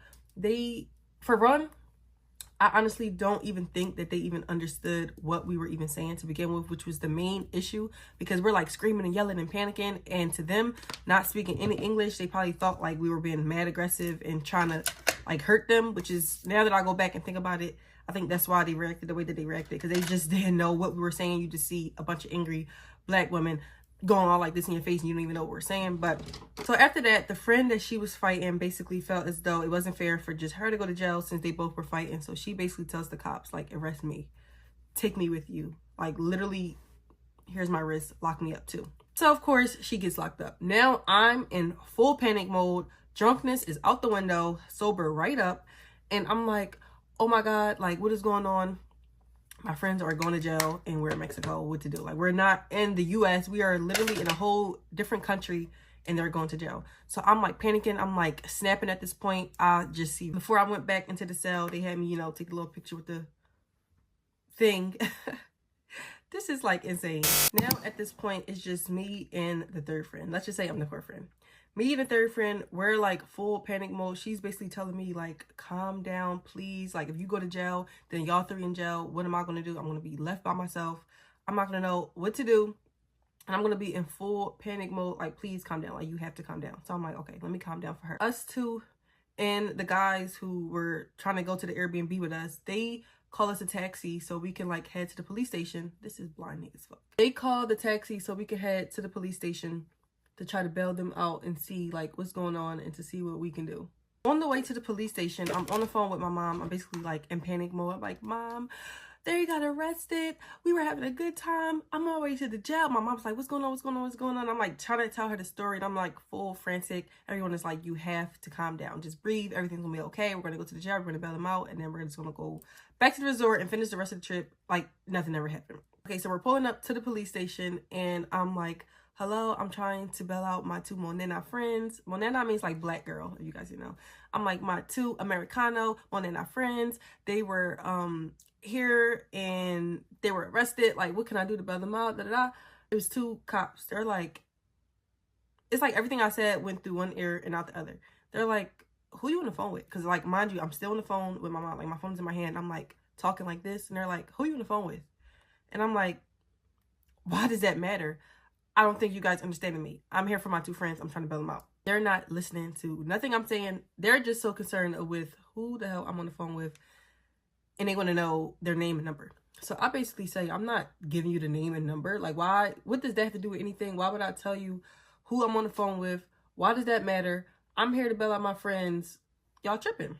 Wasn't too much talking after that. They were full on agitated about me not answering their questions and telling them who I'm on the phone with. So they didn't want to hear nothing else from me. They straight snatched my phone out of my hand, put my wrists behind my back, locked my ass up, pulled off like my chain that was around my neck, took off my glasses that I had in my head, my earrings, my bracelet, my watch. Like, they took everything out. They took my purse and like emptied everything out on the table, locked my ass right up with them. Before I went back into the cell, they had me, you know, take a little picture with the thing. This is like insane. I took the picture with the thing and they threw me right into the cell with them two bitches.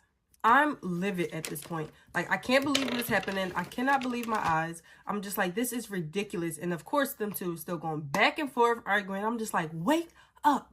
We are in jail. This is not a joke. I don't know if y'all think this is TV. I don't know if y'all are just still drunk or if y'all is tripping, but this is real life. Like, we are in prison. All of us have like career jobs. We have things going for ourselves. We've never been arrested before. At least I haven't. And it's just like, this is like serious. Like, I'm a whole mom. Like, it was insane. And they were just still going on and on and on and on and on and fighting in the jail cell about nothing that even mattered. Like, honestly, what was the fight about? You were mad because your friend wanted to go to the Airbnb and didn't want to come back. After she agreed to come, she got into the car. What was there still to argue about? Why were you guys still going back and forth? It's like, the birthday girl was edging her on. I'm not even going to lie, because she was already in the car. So it's like, what is there else to talk about? Why are y'all still arguing? We're on our way to the resort. The drama is over. Y'all were just going on and on and on and on. End up fighting, end up getting arrested. And now I'm thrown in here because of y'all, of trying to protect y'all and bail y'all out and see what the hell's going on with y'all. I get thrown into the motherfucking jail. So I'm trying to be the peacemaker here. And I'm like, everything is going to be okay. I'm like, the fourth girl is going to come. She's going to save the day. Ha! Was we fooled? Literally like 25 minutes later, here comes the last girl. She's cuffed, locked, hands cuffed, locked on wrists, thrown into jail right with us.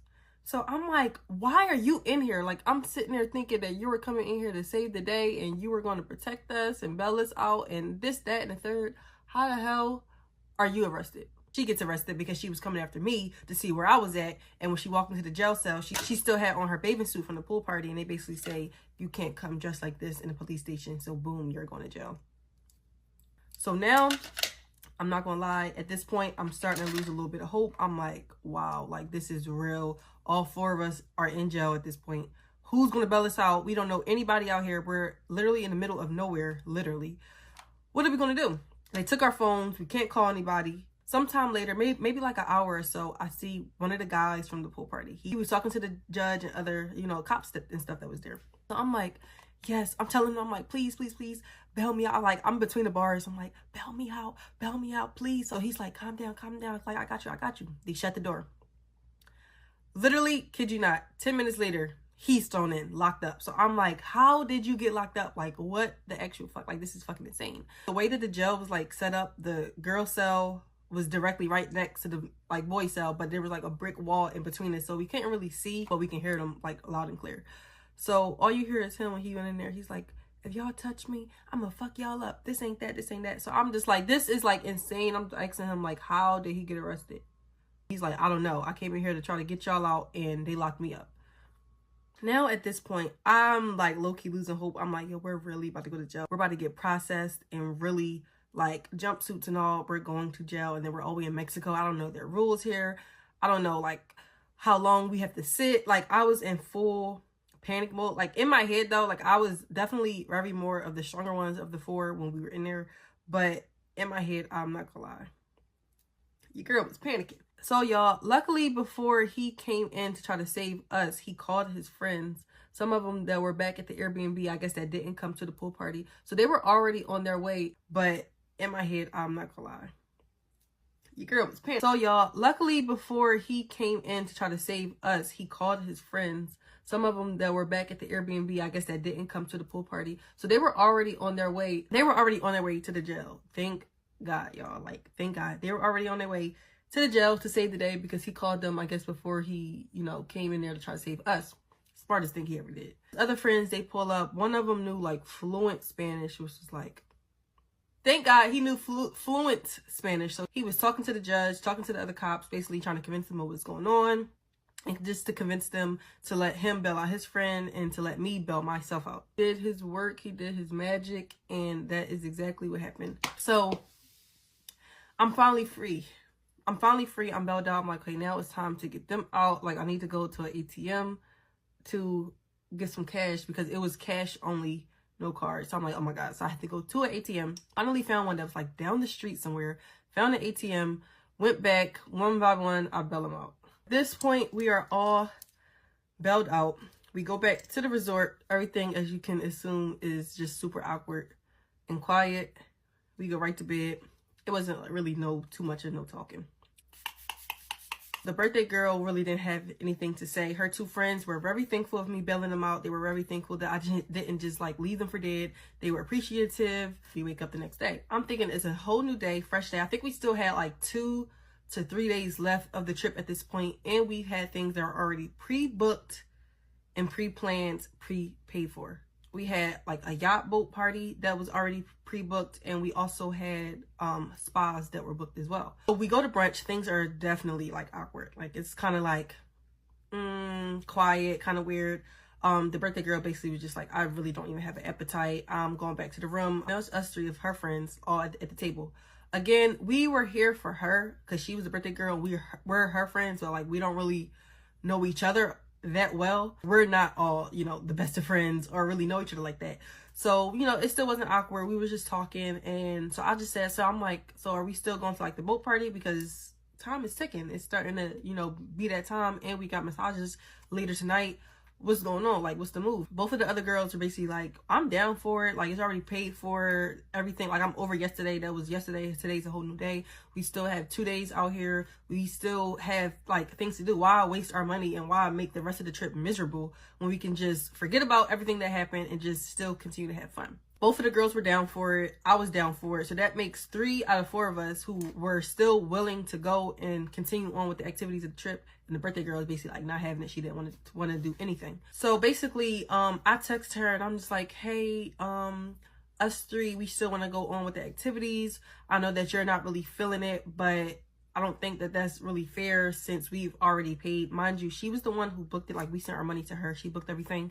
And the rules were that if the one who paid for it and booked it, like if they weren't there, then we couldn't go. So I know like a lot of people ask like why you guys didn't just leave her and go without her. For one, I feel like that's insane. Like, it's her birthday trip, like leaving her while we go have fun is kind of like a little weird. And 2, we couldn't do it even if we wanted to because the person who booked it had to be the one that was there to, like, I guess sign us in, or, you know, I don't know. Yeah, so I'm basically like, it's not fair. Like, you're forcing us to have a miserable ass trip because you don't want to go when we all pay our money fairly and we already booked it, and you know we cannot go without you. So like, what's tea? Like, are you gonna send us our money back, or are you just gonna, you know, come? Because if you was gonna send us the bread back, then that's different. Like, okay, fuck it, we don't gotta go then. But since the shit is paid for and my money is involved, I either need a refund or you need to, you know, stop pouting and let's go and let's finish the rest of the trip. Her response is, I'm not going. I don't feel like it. I don't know what to tell you. You just want to have to be mad. You're what? So at this point, I'm pissed. I'm pissed because I'm just like replaying everything in my head. I'm just like, for one, I came on your birthday trip, which was not cheap, might I add. 2, you had a section right before your birthday that we all participated in and paid for. 3, took you out to brunch. I believe the morning of her birthday, like a day before we actually went to the trip. Got you an expensive gift. And had to obviously get hair, makeup, maintenance, nails, lashes, and clothes for the trip. And have spending money and big grand finale. Paid you and your friend's bail and my own. If anyone should be pouting in this motherfucker, it should be me. If anyone should be pissed, it should be me. So you're telling me I just lost out on all this money and now I'm about to lose out on more because you're mad as shit and you don't want to go to the boat party or to get massages? How does that work? So I'm just like, that's weird as shit. You're weird, but you know, cool. I'm still keeping my cool because at the end of the day, like, this is her birthday trip and I'm not trying to be the one that's like making shit weird, because it was already weird from her and her friend who was just fighting the day before. And I don't want her to feel like this is a gang up fest and we're like trying to gang up on her, and that's the next storyline. Oh, my friends gang up on me on my birthday. So I'm just trying to be cool. I'm just like, you know what? Cool. I just know how you moving. Cool. We were still at brunch. I brung up the spa. So the spa was, I think we paid a deposit or something, but the spa technically wasn't paid in full. But if we didn't go, they did say that they were going to charge the card like that was on the room, which was obviously hers. When we were at brunch, I was like, I bet you she's going to ask if we could all split the money and send her the money for the spa. And I'm going to use her same line on her. You could say that I'm petty. You could say that I was fighting fire with fire, or I was hoping for something to come. And at that time, yes, I was pissed the fuck off. Of course. I knew for a fact that she was going to ask for the spa money. So I already had in my head that I was going to use her same line on me. I don't know what to tell you. You're just going to be mad. I already knew I was going to have to use that line. I knew for a fact I said the shit immediately at brunch. Dusting my hands off, keeping shit cool. We went to like a pool, like a swim up pool or something like that on the resort. I was quiet the whole time. I literally was barely even speaking. I barely even spoke. I barely even said 2 words. Especially to her. I just was like kind of like trying to keep my distance. Then we went out to eat. I'm thinking like, all right, fine. This is like our last night.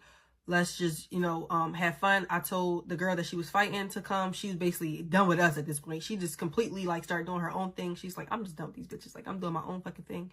And I, the whole time, kept trying to be the peacemaker and trying to be the one. I kept trying to be the peacemaker and the one to make her feel good. I just kept saying, like, come on, like, don't exclude yourself. Like, we all came here as 4.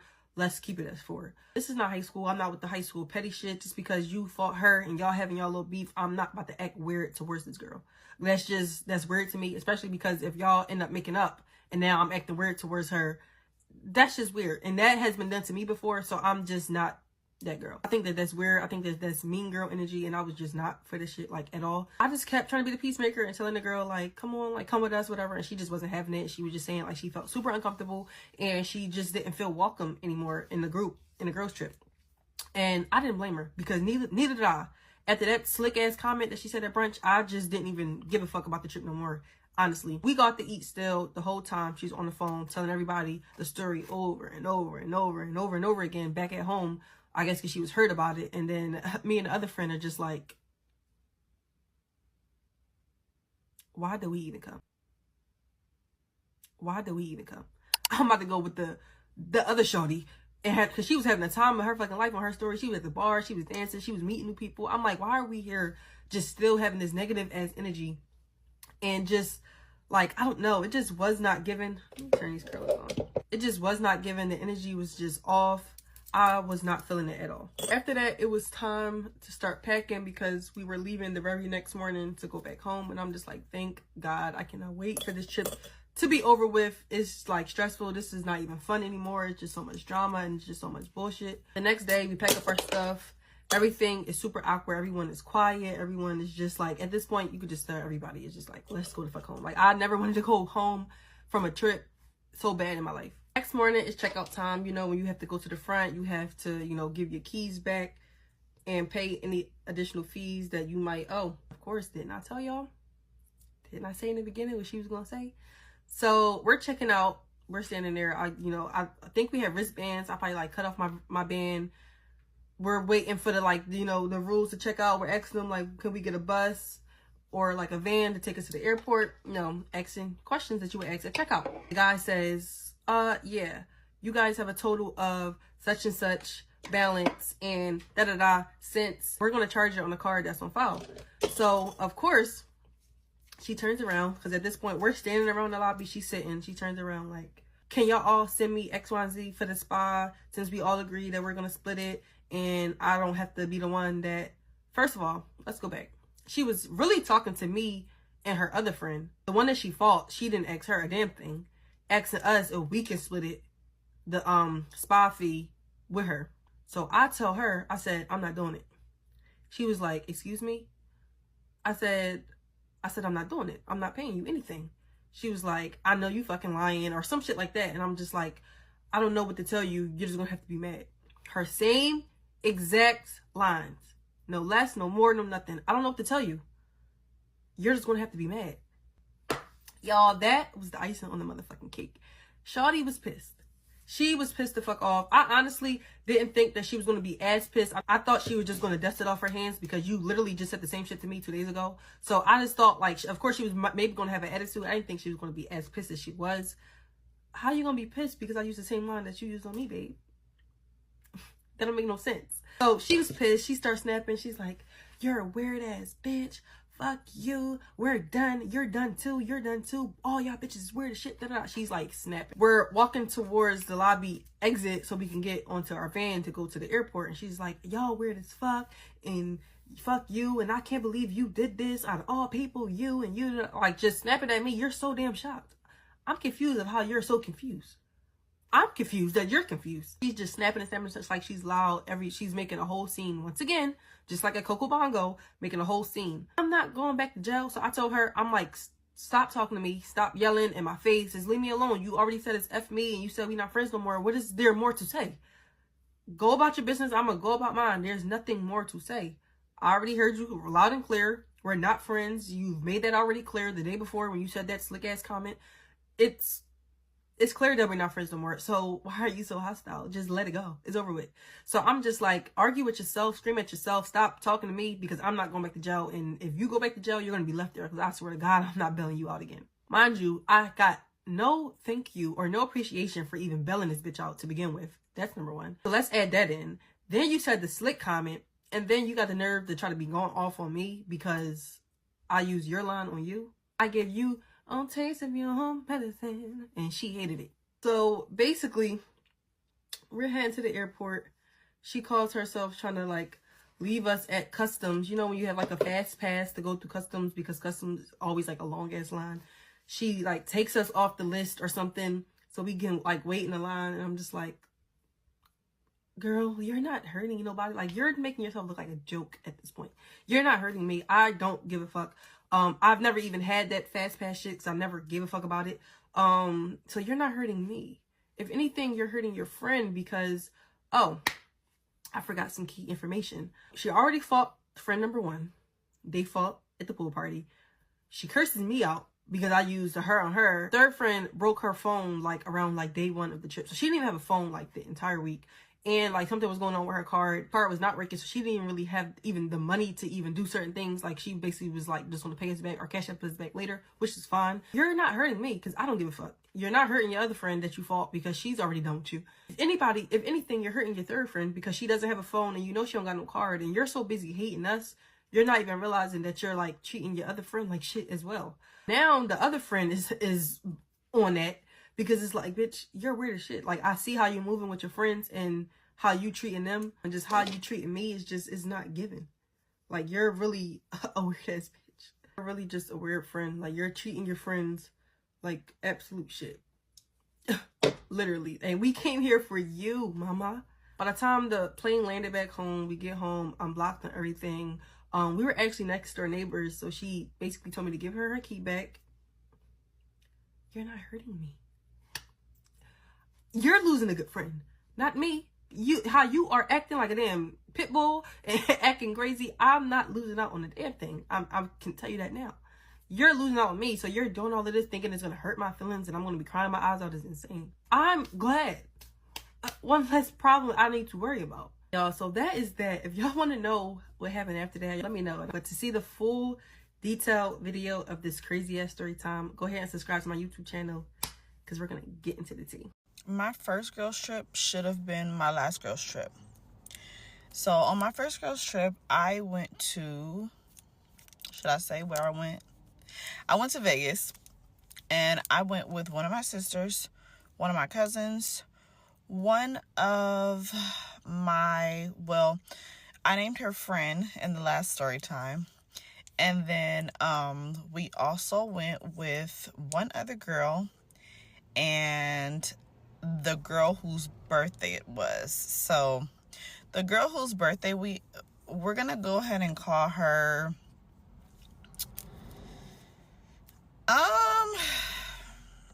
so the birthday girl, we're gonna go ahead and call her Rudy, just because I feel like in this situation she was rude.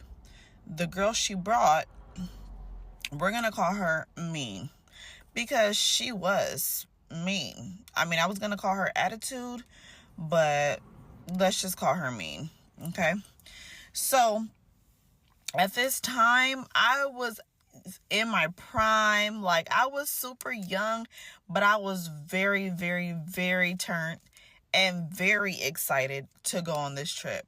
This was my first time going on a trip without additional family. So without my mom, my dad, without like adult supervision. And so we were all super excited to go. Like, this was our first like big girl trip. So everybody else had previously met. Everybody else already knew each other except for me. Mean was the only new person coming into the group. She only knew the birthday girl. So, let's just get to the point where we were going on the trip. So the day of the trip, like I said, we had been super amped up, super excited. We were texting each other, just super happy and excited about going on this trip. But the day of the trip, Rudy, she comes to pick us up from my house, because I told my cousin, my friend, and of course my sister to meet me at my house, and so she can just pick us all up at one location. So when she pulls up, she already has Mean in the car. And like I said, we are super excited to be going where we're going. So we're just all jolly, all happy. We come to the car and we're like, hey girl. You know, like I said, we don't know Mean. So we're like, hey girl. And she looks at us and doesn't say anything. Not a hi, not a hey, not a what's up, not even a head nod. She says nothing. That's when I knew, there's going to be a problem. Okay, y'all, so this is going to be part one of my birthday trip last year, the disaster it was when I had the girls' trip, okay? I'm going to need y'all to stay with me because I only got 10 minutes, baby, and I need you to watch all 10 minutes of this. Y'all keep asking for it, I'm going to give it to you, okay?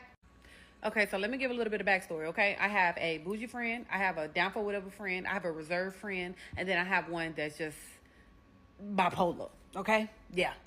And I remind y'all that none of them are friends outside of me, really. They just know each other because of me, okay? Let's make that very clear, okay? So I thought it was a good idea for me to get all my friends together, and girl, we're going to go on a girls trip for my birthday, okay? And I should have rethought that. I didn't, okay? And I remind you, before we left, everybody knew what the itinerary was, what we were doing, and everything like that. My reserve friend, the one who knows how to organize some shit, she's the one who put the itinerary together, okay? Okay, so we get the day started by the down for whatever friend misses her flight. As usual, she either leaves her passport or misses her flight, okay? She did say that she got there an hour early, but United was tripping and she had hell and she ended up missing her flight and had to catch the next flight, okay? Meaning that when we all got to the airport together, because we all was on the same flight, baby, we had to wait an hour and 20 minutes for her after we got to the airport, okay? But let me give you some backstory where this initial incident is about to happen. And I hope I'm not going too fast, baby. I'm trying to give it to you all in part one. I don't want to give y'all parts, but if I have to do a part two, I'm going to have to do it. Okay, so, bam. So, when she got to the airport, everybody was like, girl, how was you late, da-da-da? Who dropped you off at the airport? She was like, I didn't park at the airport. I parked at the shuttle place, okay? Those who know who frequently fly, we can park at the airport, but catch a shuttle to catch your to your terminal, okay? She felt like, which is... She was doing it the technical, like, I didn't park at the airport, I parked at the shuttle place, which is kind of like, it's the airport, but not, girl, if we say that we going to the airport, we parked at the airport, that means we caught that shuttle and we got to the airport, but the down for whatever friend was being very technical. So, it was a joke, and everybody was like, girl, you're a blonde ass, and da-da-da. It was a joke. At least we thought it was a joke, okay? And remember, this one joke, and it was a day later, and she brought that shit back up. Okay, here we go. And let me put this disclaimer out here. I done rehearsed this story to all my friends, and I told them that I'm not traveling with all four of them by themselves without their mens or without their girlfriends, baby, because I can't do it, okay? So they all know the story, so everybody already know, yes, we are all still friends, and everybody know that I done already told everybody to their face, so don't hit me with that. Okay, so incident number, maybe, do y'all classify the first one as incident number one? Okay, so number two, okay? I get us this limousine. I end up paying for it or whatever, and was taken up to the Airbnb. The Airbnb people gave us the wrong address. It was a new build, so the address wasn't pulling up. She finally gave us the right address, and while we were sitting waiting for the new address, the guy was like, oh, well, it'll be $100 additional, da-da-da-da-da. We was like, okay, it's a lot of us, so we might as well just split it, da-da-da. We get there, it was really 5 minutes away from where we were going. We get there, my bougie friend was like, we didn't go. That's how she talked for real. We didn't go that far. We're not paying him and da-da-da. So everybody walks in the house except for 2 of us, okay? So it frustrated me because we in Mexico, baby. You don't know if you know the cartel or whatever, baby. We need to pay him. So my bipolar friend, she was like, it ain't nothing to a boss, baby. It's $100. I'm going to go ahead and eat the cost, okay? So that's paid for. I was really frustrated, but I'm like, I'm not going to let that ruin my day, okay? So now we're getting in a unit. Everybody looking crazy. It was like, what's the sleeping arrangement? Who's sleeping with who rooming with who? Da-da-da-da-da. So my downfall whatever friend and my bougie friend slept in the same room together. Yeah. And that's where the tragic happens. And also, let me say this. You know, you got different drunks. Okay? You got your happy drunk, you got your angry drunk, you got your emotional drunk, you got your, oh, I'm going to throw up drunk, you got your, I just want to hang, I just want to go to a rave drunk type friend. You know what I'm saying? And so when the liquor gets involved, you know, everybody's personality really shows. Okay? So the down for whatever friend and the bougie friend, they down, we out eating or whatever, and the down for whatever friend was like, talking to the bougie friend, she was like, oh, I wouldn't think that you would eat like that. And my bougie friend was like, excuse me? And the down for whatever friend was like, yeah, your food is touching. And then my bougie friend was like, oh, I thought this was a safe zone. And my down for whatever friend was like, yeah, but I wouldn't think that, I don't like my food touching, and we just alike, and I didn't think that you, and my bougie friend was like, just alike, and they're totally different, y'all. They're totally opposite. They're not just alike. But that's what the down for whatever friend feels like, that they're like, I don't, it's no match. But, okay, so they going back and forth, and so everybody was like, she trying to co-stormy me, and, you know, co-storm me with the low vibrational plate thing or whatever. And the down for whatever friend was like, I don't know what that is. I don't know who that is. I don't do social media. Like she went up on us because we watch social media. We don't do that. She don't do that bullshit. So I was like, okay, y'all, whatever. Stop the argument or whatever. I'm gonna go take a shower. Y'all need to get y'all shit together. I come back from the shower, baby, it's World War motherfucker 3 in the house, okay? So, this video get too long. Let me know if y'all want part 2. I'm going to tell y'all exactly what happened because I had to go off on everybody in the house, okay? Dang, friend, the video wasn't even up a good hour before you commented this, friend. But let me finish part 2 since y'all want to be so nosy all in my business, but I love it. Hold on. Okay, so where I left off at is after I get out the shower and I come back downstairs, they still going at it. You know what I'm saying? And now it's to the point to where the downfall whatever friend was like, oh, I'm just gonna book my flight and leave in the morning. Girl, we only been here for a day. Girl, you trying to leave when I told y'all to shut y'all tails up and let it be. And then the bougie friend was like, I'm about to call my husband and he's going to give me a hotel. Y'all can just let me know what y'all doing. I'll meet y'all. No, we're not doing none of that. It had got that bad. So one was like, I'm about to be on the next red eye after this motherfucker. And the next one was like, I'm not staying here. And da-da-da. Boom. Okay? And me, being me, you know, you try to change new ways. You don't want to go off on nobody. You don't want to pick sides. You don't want to do none of that. And what really kind of like put me in a predicament, my bougie friend was like, Tim, am I wrong? I didn't want to pick sides on my birthday. Both of y'all my friends. I don't want to be into that because I got to hurt when we leave Mexico. Why you that? I don't want to hear that. So I didn't pick sides. Everybody got cussed out. It wasn't just them two. It was the whole house, okay? So the bipolar friend, my reserve friend, and the silent assassin, baby, they got it too, okay? I wasn't really talking to them. I was talking to the downfall whatever friend and the bougie friend. But I had to step outside for a little bit before I came back and said what I had to say, okay? And y'all, I even had to cry because I was so livid. And this was right around the time when that girl had went on that Mexico trip with her friends and then she ended up dying. She came out missing, whatever. And I was like, you know what? Y'all bitches only thinking about y'all self. Y'all not worried about who y'all really came for. It's my birthday and y'all over here talking about some low vibrational food. Y'all over here getting into it because she didn't place her food on her plate how you wanted her to pay. I don't get it. Y'all in here a petty argument. But then again, when liquor is involved, anything could happen. You know what I'm saying? So they got the full pitch line. Okay, let me get to this.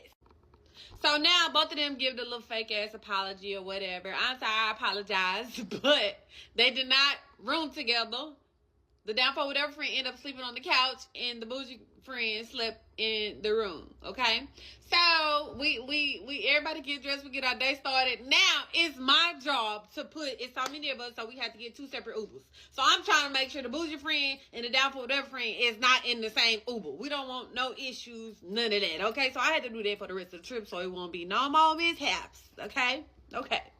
Okay, so now, everybody, I'm that adventurous friend. I like to jump off cliffs into the river. I like to go camelback riding, all of that. We end up doing that. I don't even know what day we on, okay? Everybody's kind of like getting along and stuff until some more liquor happen, okay? I don't know what it is about the liquor. The liquor make people just go insane, okay? We ended up going out or whatever. The downfall, whatever friend ends up getting wasted, okay? Throwing up at the club, everything like that. But that I've been hanging around her for 10 years. I already know she be throwing up in the club.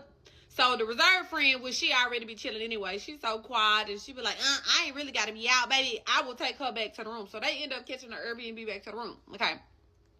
So this one, the bipolar friend. This is when the top tier of the story happens, okay?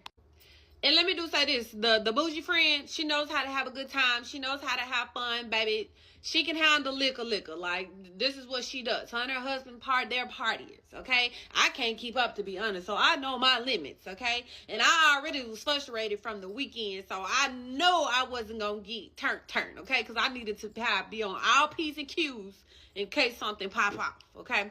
So we at this one club. I can't remember the club in Mexico, but it was really, really dope. It was really dope. We was having a good time. We was hanging out with the Peach people. And he interrupted my video. And the Peach people are from a whole nother thing and a whole nother city. You won't ever see these people ever again. We having a good time. And out of nowhere, the Peach person, her song came on, and she didn't know that her top was on. Her water bottle wasn't on that good, so she throw her hands up and water go everywhere. We all got wet. I remind you, we all got braids, so it's not an issue. It ain't like you got a 30-inch bust down or anything. It's gonna mess up your curls. No. So my bipolar friend goes off, okay? She going off. You hear me? Like, and everybody was like, I'm like, calm down, girl. It's not even that crucial. But baby, when liquor is involved and she already bipolar and got some built up energy, yeah, she was with it. So the bougie friend had to take her to the restroom, calm her down. I got an attitude at this point because you over here trying to fight the Peach people. They having fun. We all having fun. We all got wet. And I just so happened to get it on film. I don't know how I got it on film, and you can tell that it was an accident. Nobody threw a drink on her. She thought somebody threw a drink on her. We in Mexico, baby. We don't know where the consulate is. You over here trying to fight these people. You're going to never see these people again. It was water. It wasn't like she was soaking wet. It's water. We all got wet. Relax. So at this point, I'm ready to go. The bougie friend was like, don't worry about it, Tim. We'll take care of her. The silent assassin friend, she just chilling. I'm bobbing with her and the Peach people. It's like whatever. So I'm telling the Peach girl to just relax. It's no big deal. She not gonna do nothing to you. We just having a good time. Okay, so the bipolar friend comes back, and she kind of comes back chipper. I guess the bougie friend told her to calm down, relax. We done already had too much going on this weekend, and she comes back and she falls like really, really hard. It was funny to me, like that. It was funny, and what she fell in was the water that the Peach girl had wasted, which made it even more worse. It was just, she got mad all over again. And I hope y'all staying up with me, because at this point she thought she gets mad again. We stay a little bit longer, but then we end up leaving. We go and get tacos. We get an Uber to go back home. This is the grand finale. Okay, we in the Uber. Okay, and I remind you that our joke the whole weekend was like, if you've been overserved, we're like, girl, you've been overserved, meaning that you're drunk. But it was like a funny little thing. So we was telling the bipolar friend, we was like, girl, you been overserved. She laughing and kicking, and the Uber driver laughs. She goes off on the Uber driver, belittles him, does all this type of stuff. And I'm like, bipolar friend, I won't tell her name. I'm like, bipolar friend, you need to chill. Now he needs to do his just going off. You don't know who this man know. He finna know where we stand. You don't know if he gonna come back and get us. You don't know none of that. And I lose it. I had enough for everybody, baby. I lose it. I go off. It's glass broken in the house. Punching doors. She punching doors, and I'm like, girl, what is that gonna do? Like, what's up? At this point, I don't care. I didn't care. I lost it. I blacked out. When I'm it. That's it. I'm over it. I'm ready to go at this point. If you don't know how to handle your liquor, girl, don't drink. I don't get it. But it just, let me tell y'all something. Yeah, never an all girls trip with all my friends. No, we're not doing that no more. We is just not doing that. We're not doing that. And then the bipolar friend to this day be like, when we all going to, baby, we ain't going nowhere. We ain't going nowhere. Tips Nicole will not be there. Well, no. Go ahead and exit this group chat. I cancel the group chat, everything, baby. We're not going nowhere as a unit. We not. And that's the story. Y'all let me know what y'all think, but yo.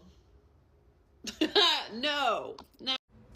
So y'all, let me tell y'all how my 25th birthday trip basically turned into me allowing someone else to have a free trip off of my dime, even though it was my birthday.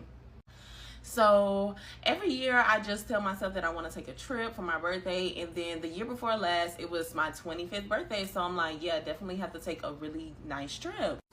So originally me and my best friend was supposed to go because our birthdays are like exactly 1 month apart. She was born October 7th, I was born November 7th. So we're like, yes, we're gonna turn up, but she turned around and got pregnant, so she couldn't even do the trip no more.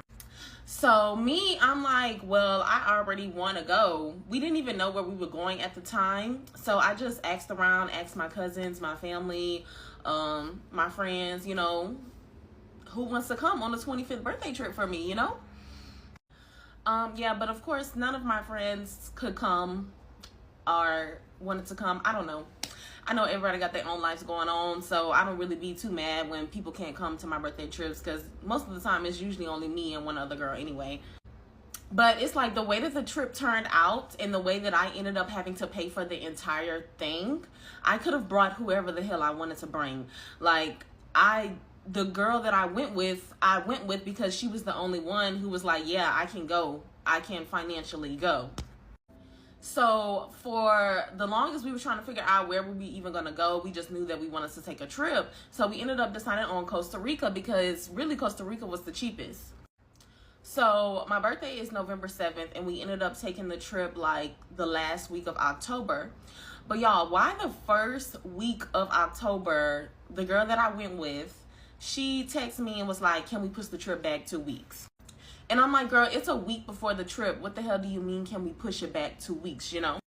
And then she starts going on about her bills are due that week, blah, blah, blah, blah. But it's like, we had been planning this trip like months in advance. And you been knew that your bills were due the same week that we were taking the trip. Like, shit, my bills were due too. But I feel like when you know you about to take a trip, you need to plan accordingly financially. So I was like, no, I'm not canceling it. You know, like, I already took off work. I already have stuff booked. You want us to lose money by canceling stuff and rescheduling it. Like, that, it didn't make no sense to me. And so, like, of course she was mad. We got into it, of course. But, like, my whole thing is, she was one of them girls who be on Instagram popping they shit like they got so much of fucking money, you know? And, like, I'm not even gonna say who it was because I'm not even gonna do that, but like, you act like you got all this money, but you couldn't have a couple $100s for a trip. Like, y'all, this trip was cheap. So after we got into it, I didn't even know if like she still was gonna go, but I still was gonna go. Like, it's still my 25th birthday. I'm gonna go. I was gonna go to Costa Rica all by myself. So y'all, so I told y'all she wanted to reschedule. So instead of rescheduling, she was like, oh, well, we need to find cheaper rooms because the hotel we was at was too much for her. So we ended up finding a cheaper room, and like the total room for like 4 to 5 days in Costa Rica, it was like $400, y'all. So the room that we were going to stay at before, it was like a resort, and like the whole total was maybe like $1,500. But mind you, we were splitting it. So she ended up finding this hotel that was $400, and I'm like, okay, we gonna split it, so whatever.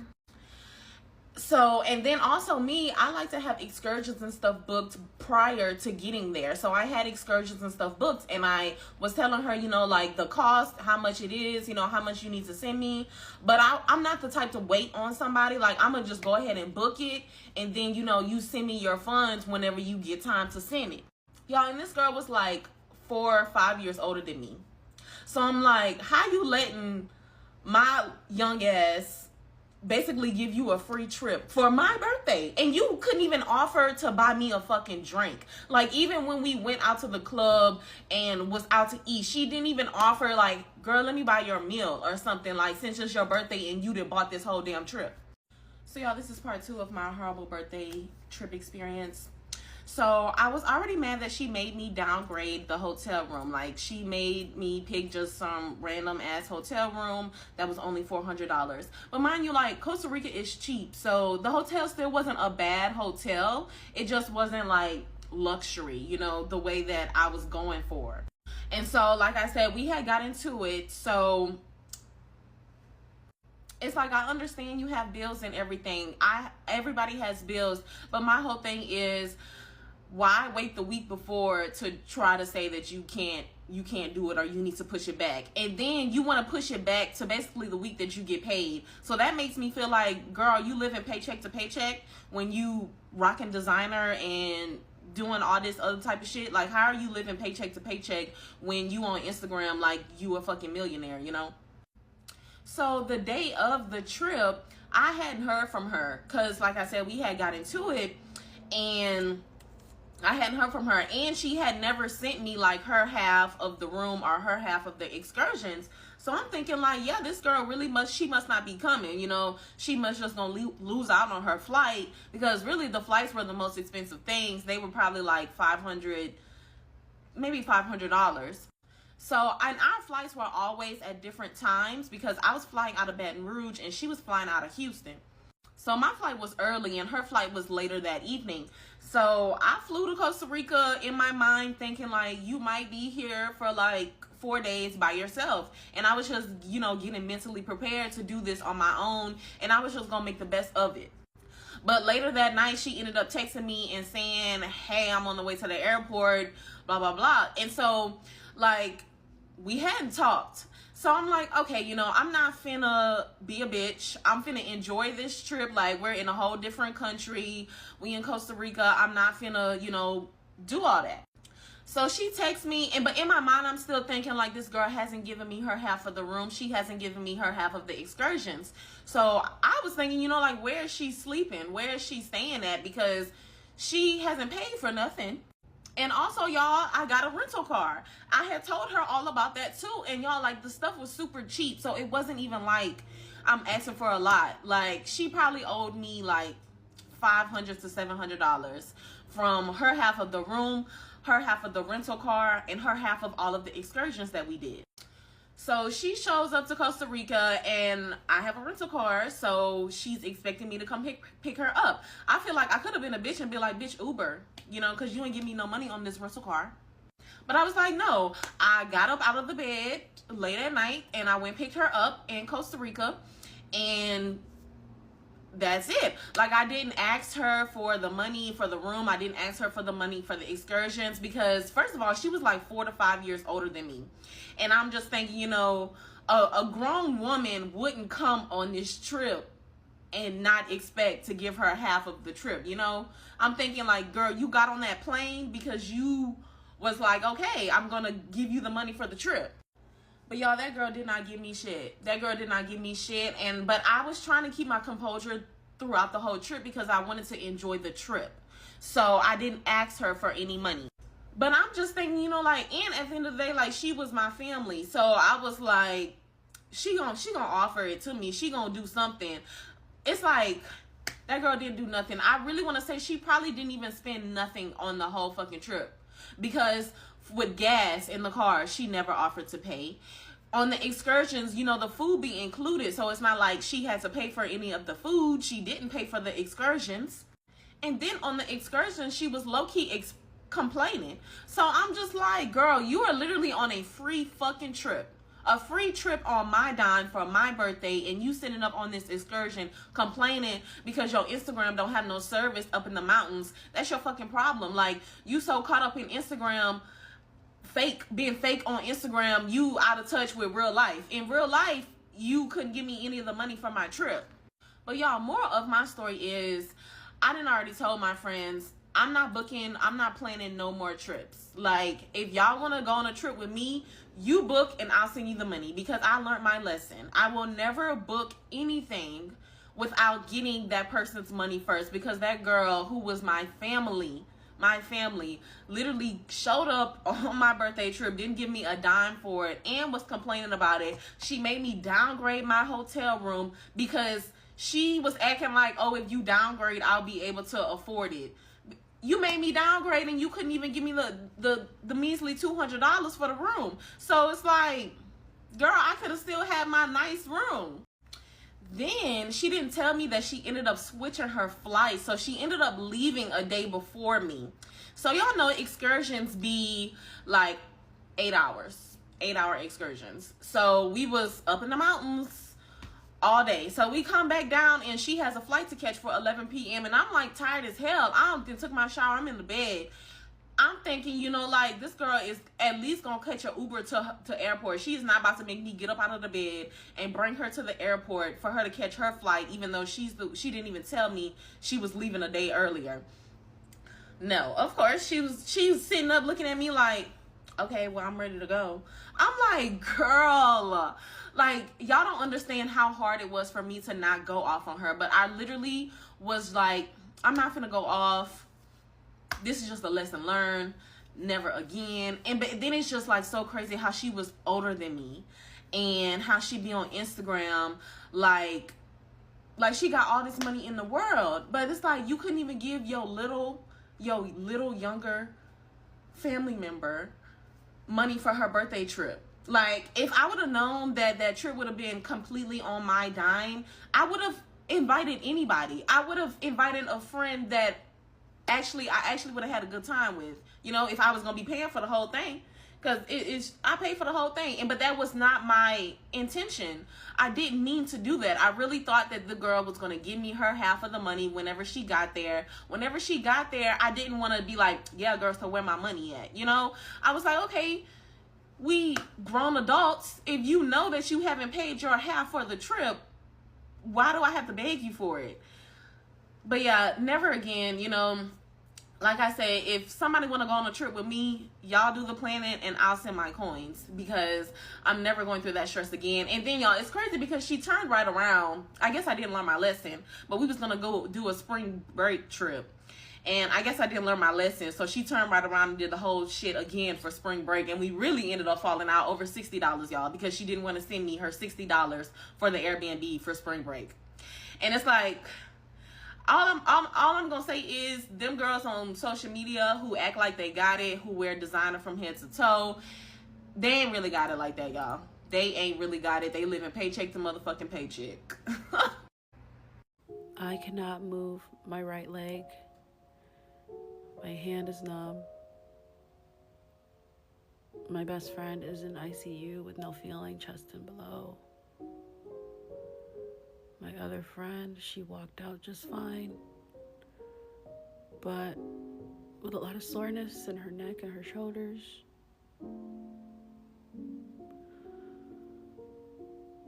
We went on a girls' trip, and the girls' trip was supposed to be fun, exciting. We had a lot of plans for ourselves, things that we wanted to do. Ultimately, it didn't work out the way that we initially planned. Things took a turn Thursday night when a selfish individual decided to get on the road, extremely intoxicated. We were in a big truck. We were in a Nissan Armada. We staggered ourselves, not intentionally. My best friend was sitting in the back row. I was sitting in the middle row, driver's side, and our friend was sitting in the passenger side up at the front. The car hit us directly from the back. The car was completely crushed. leaving all of us injured because of one person's choice that could have ruined multiple families' lives. It's absolutely changed my life, changed my friend's life, who's sitting in the ICU right now, who had plans for her year too.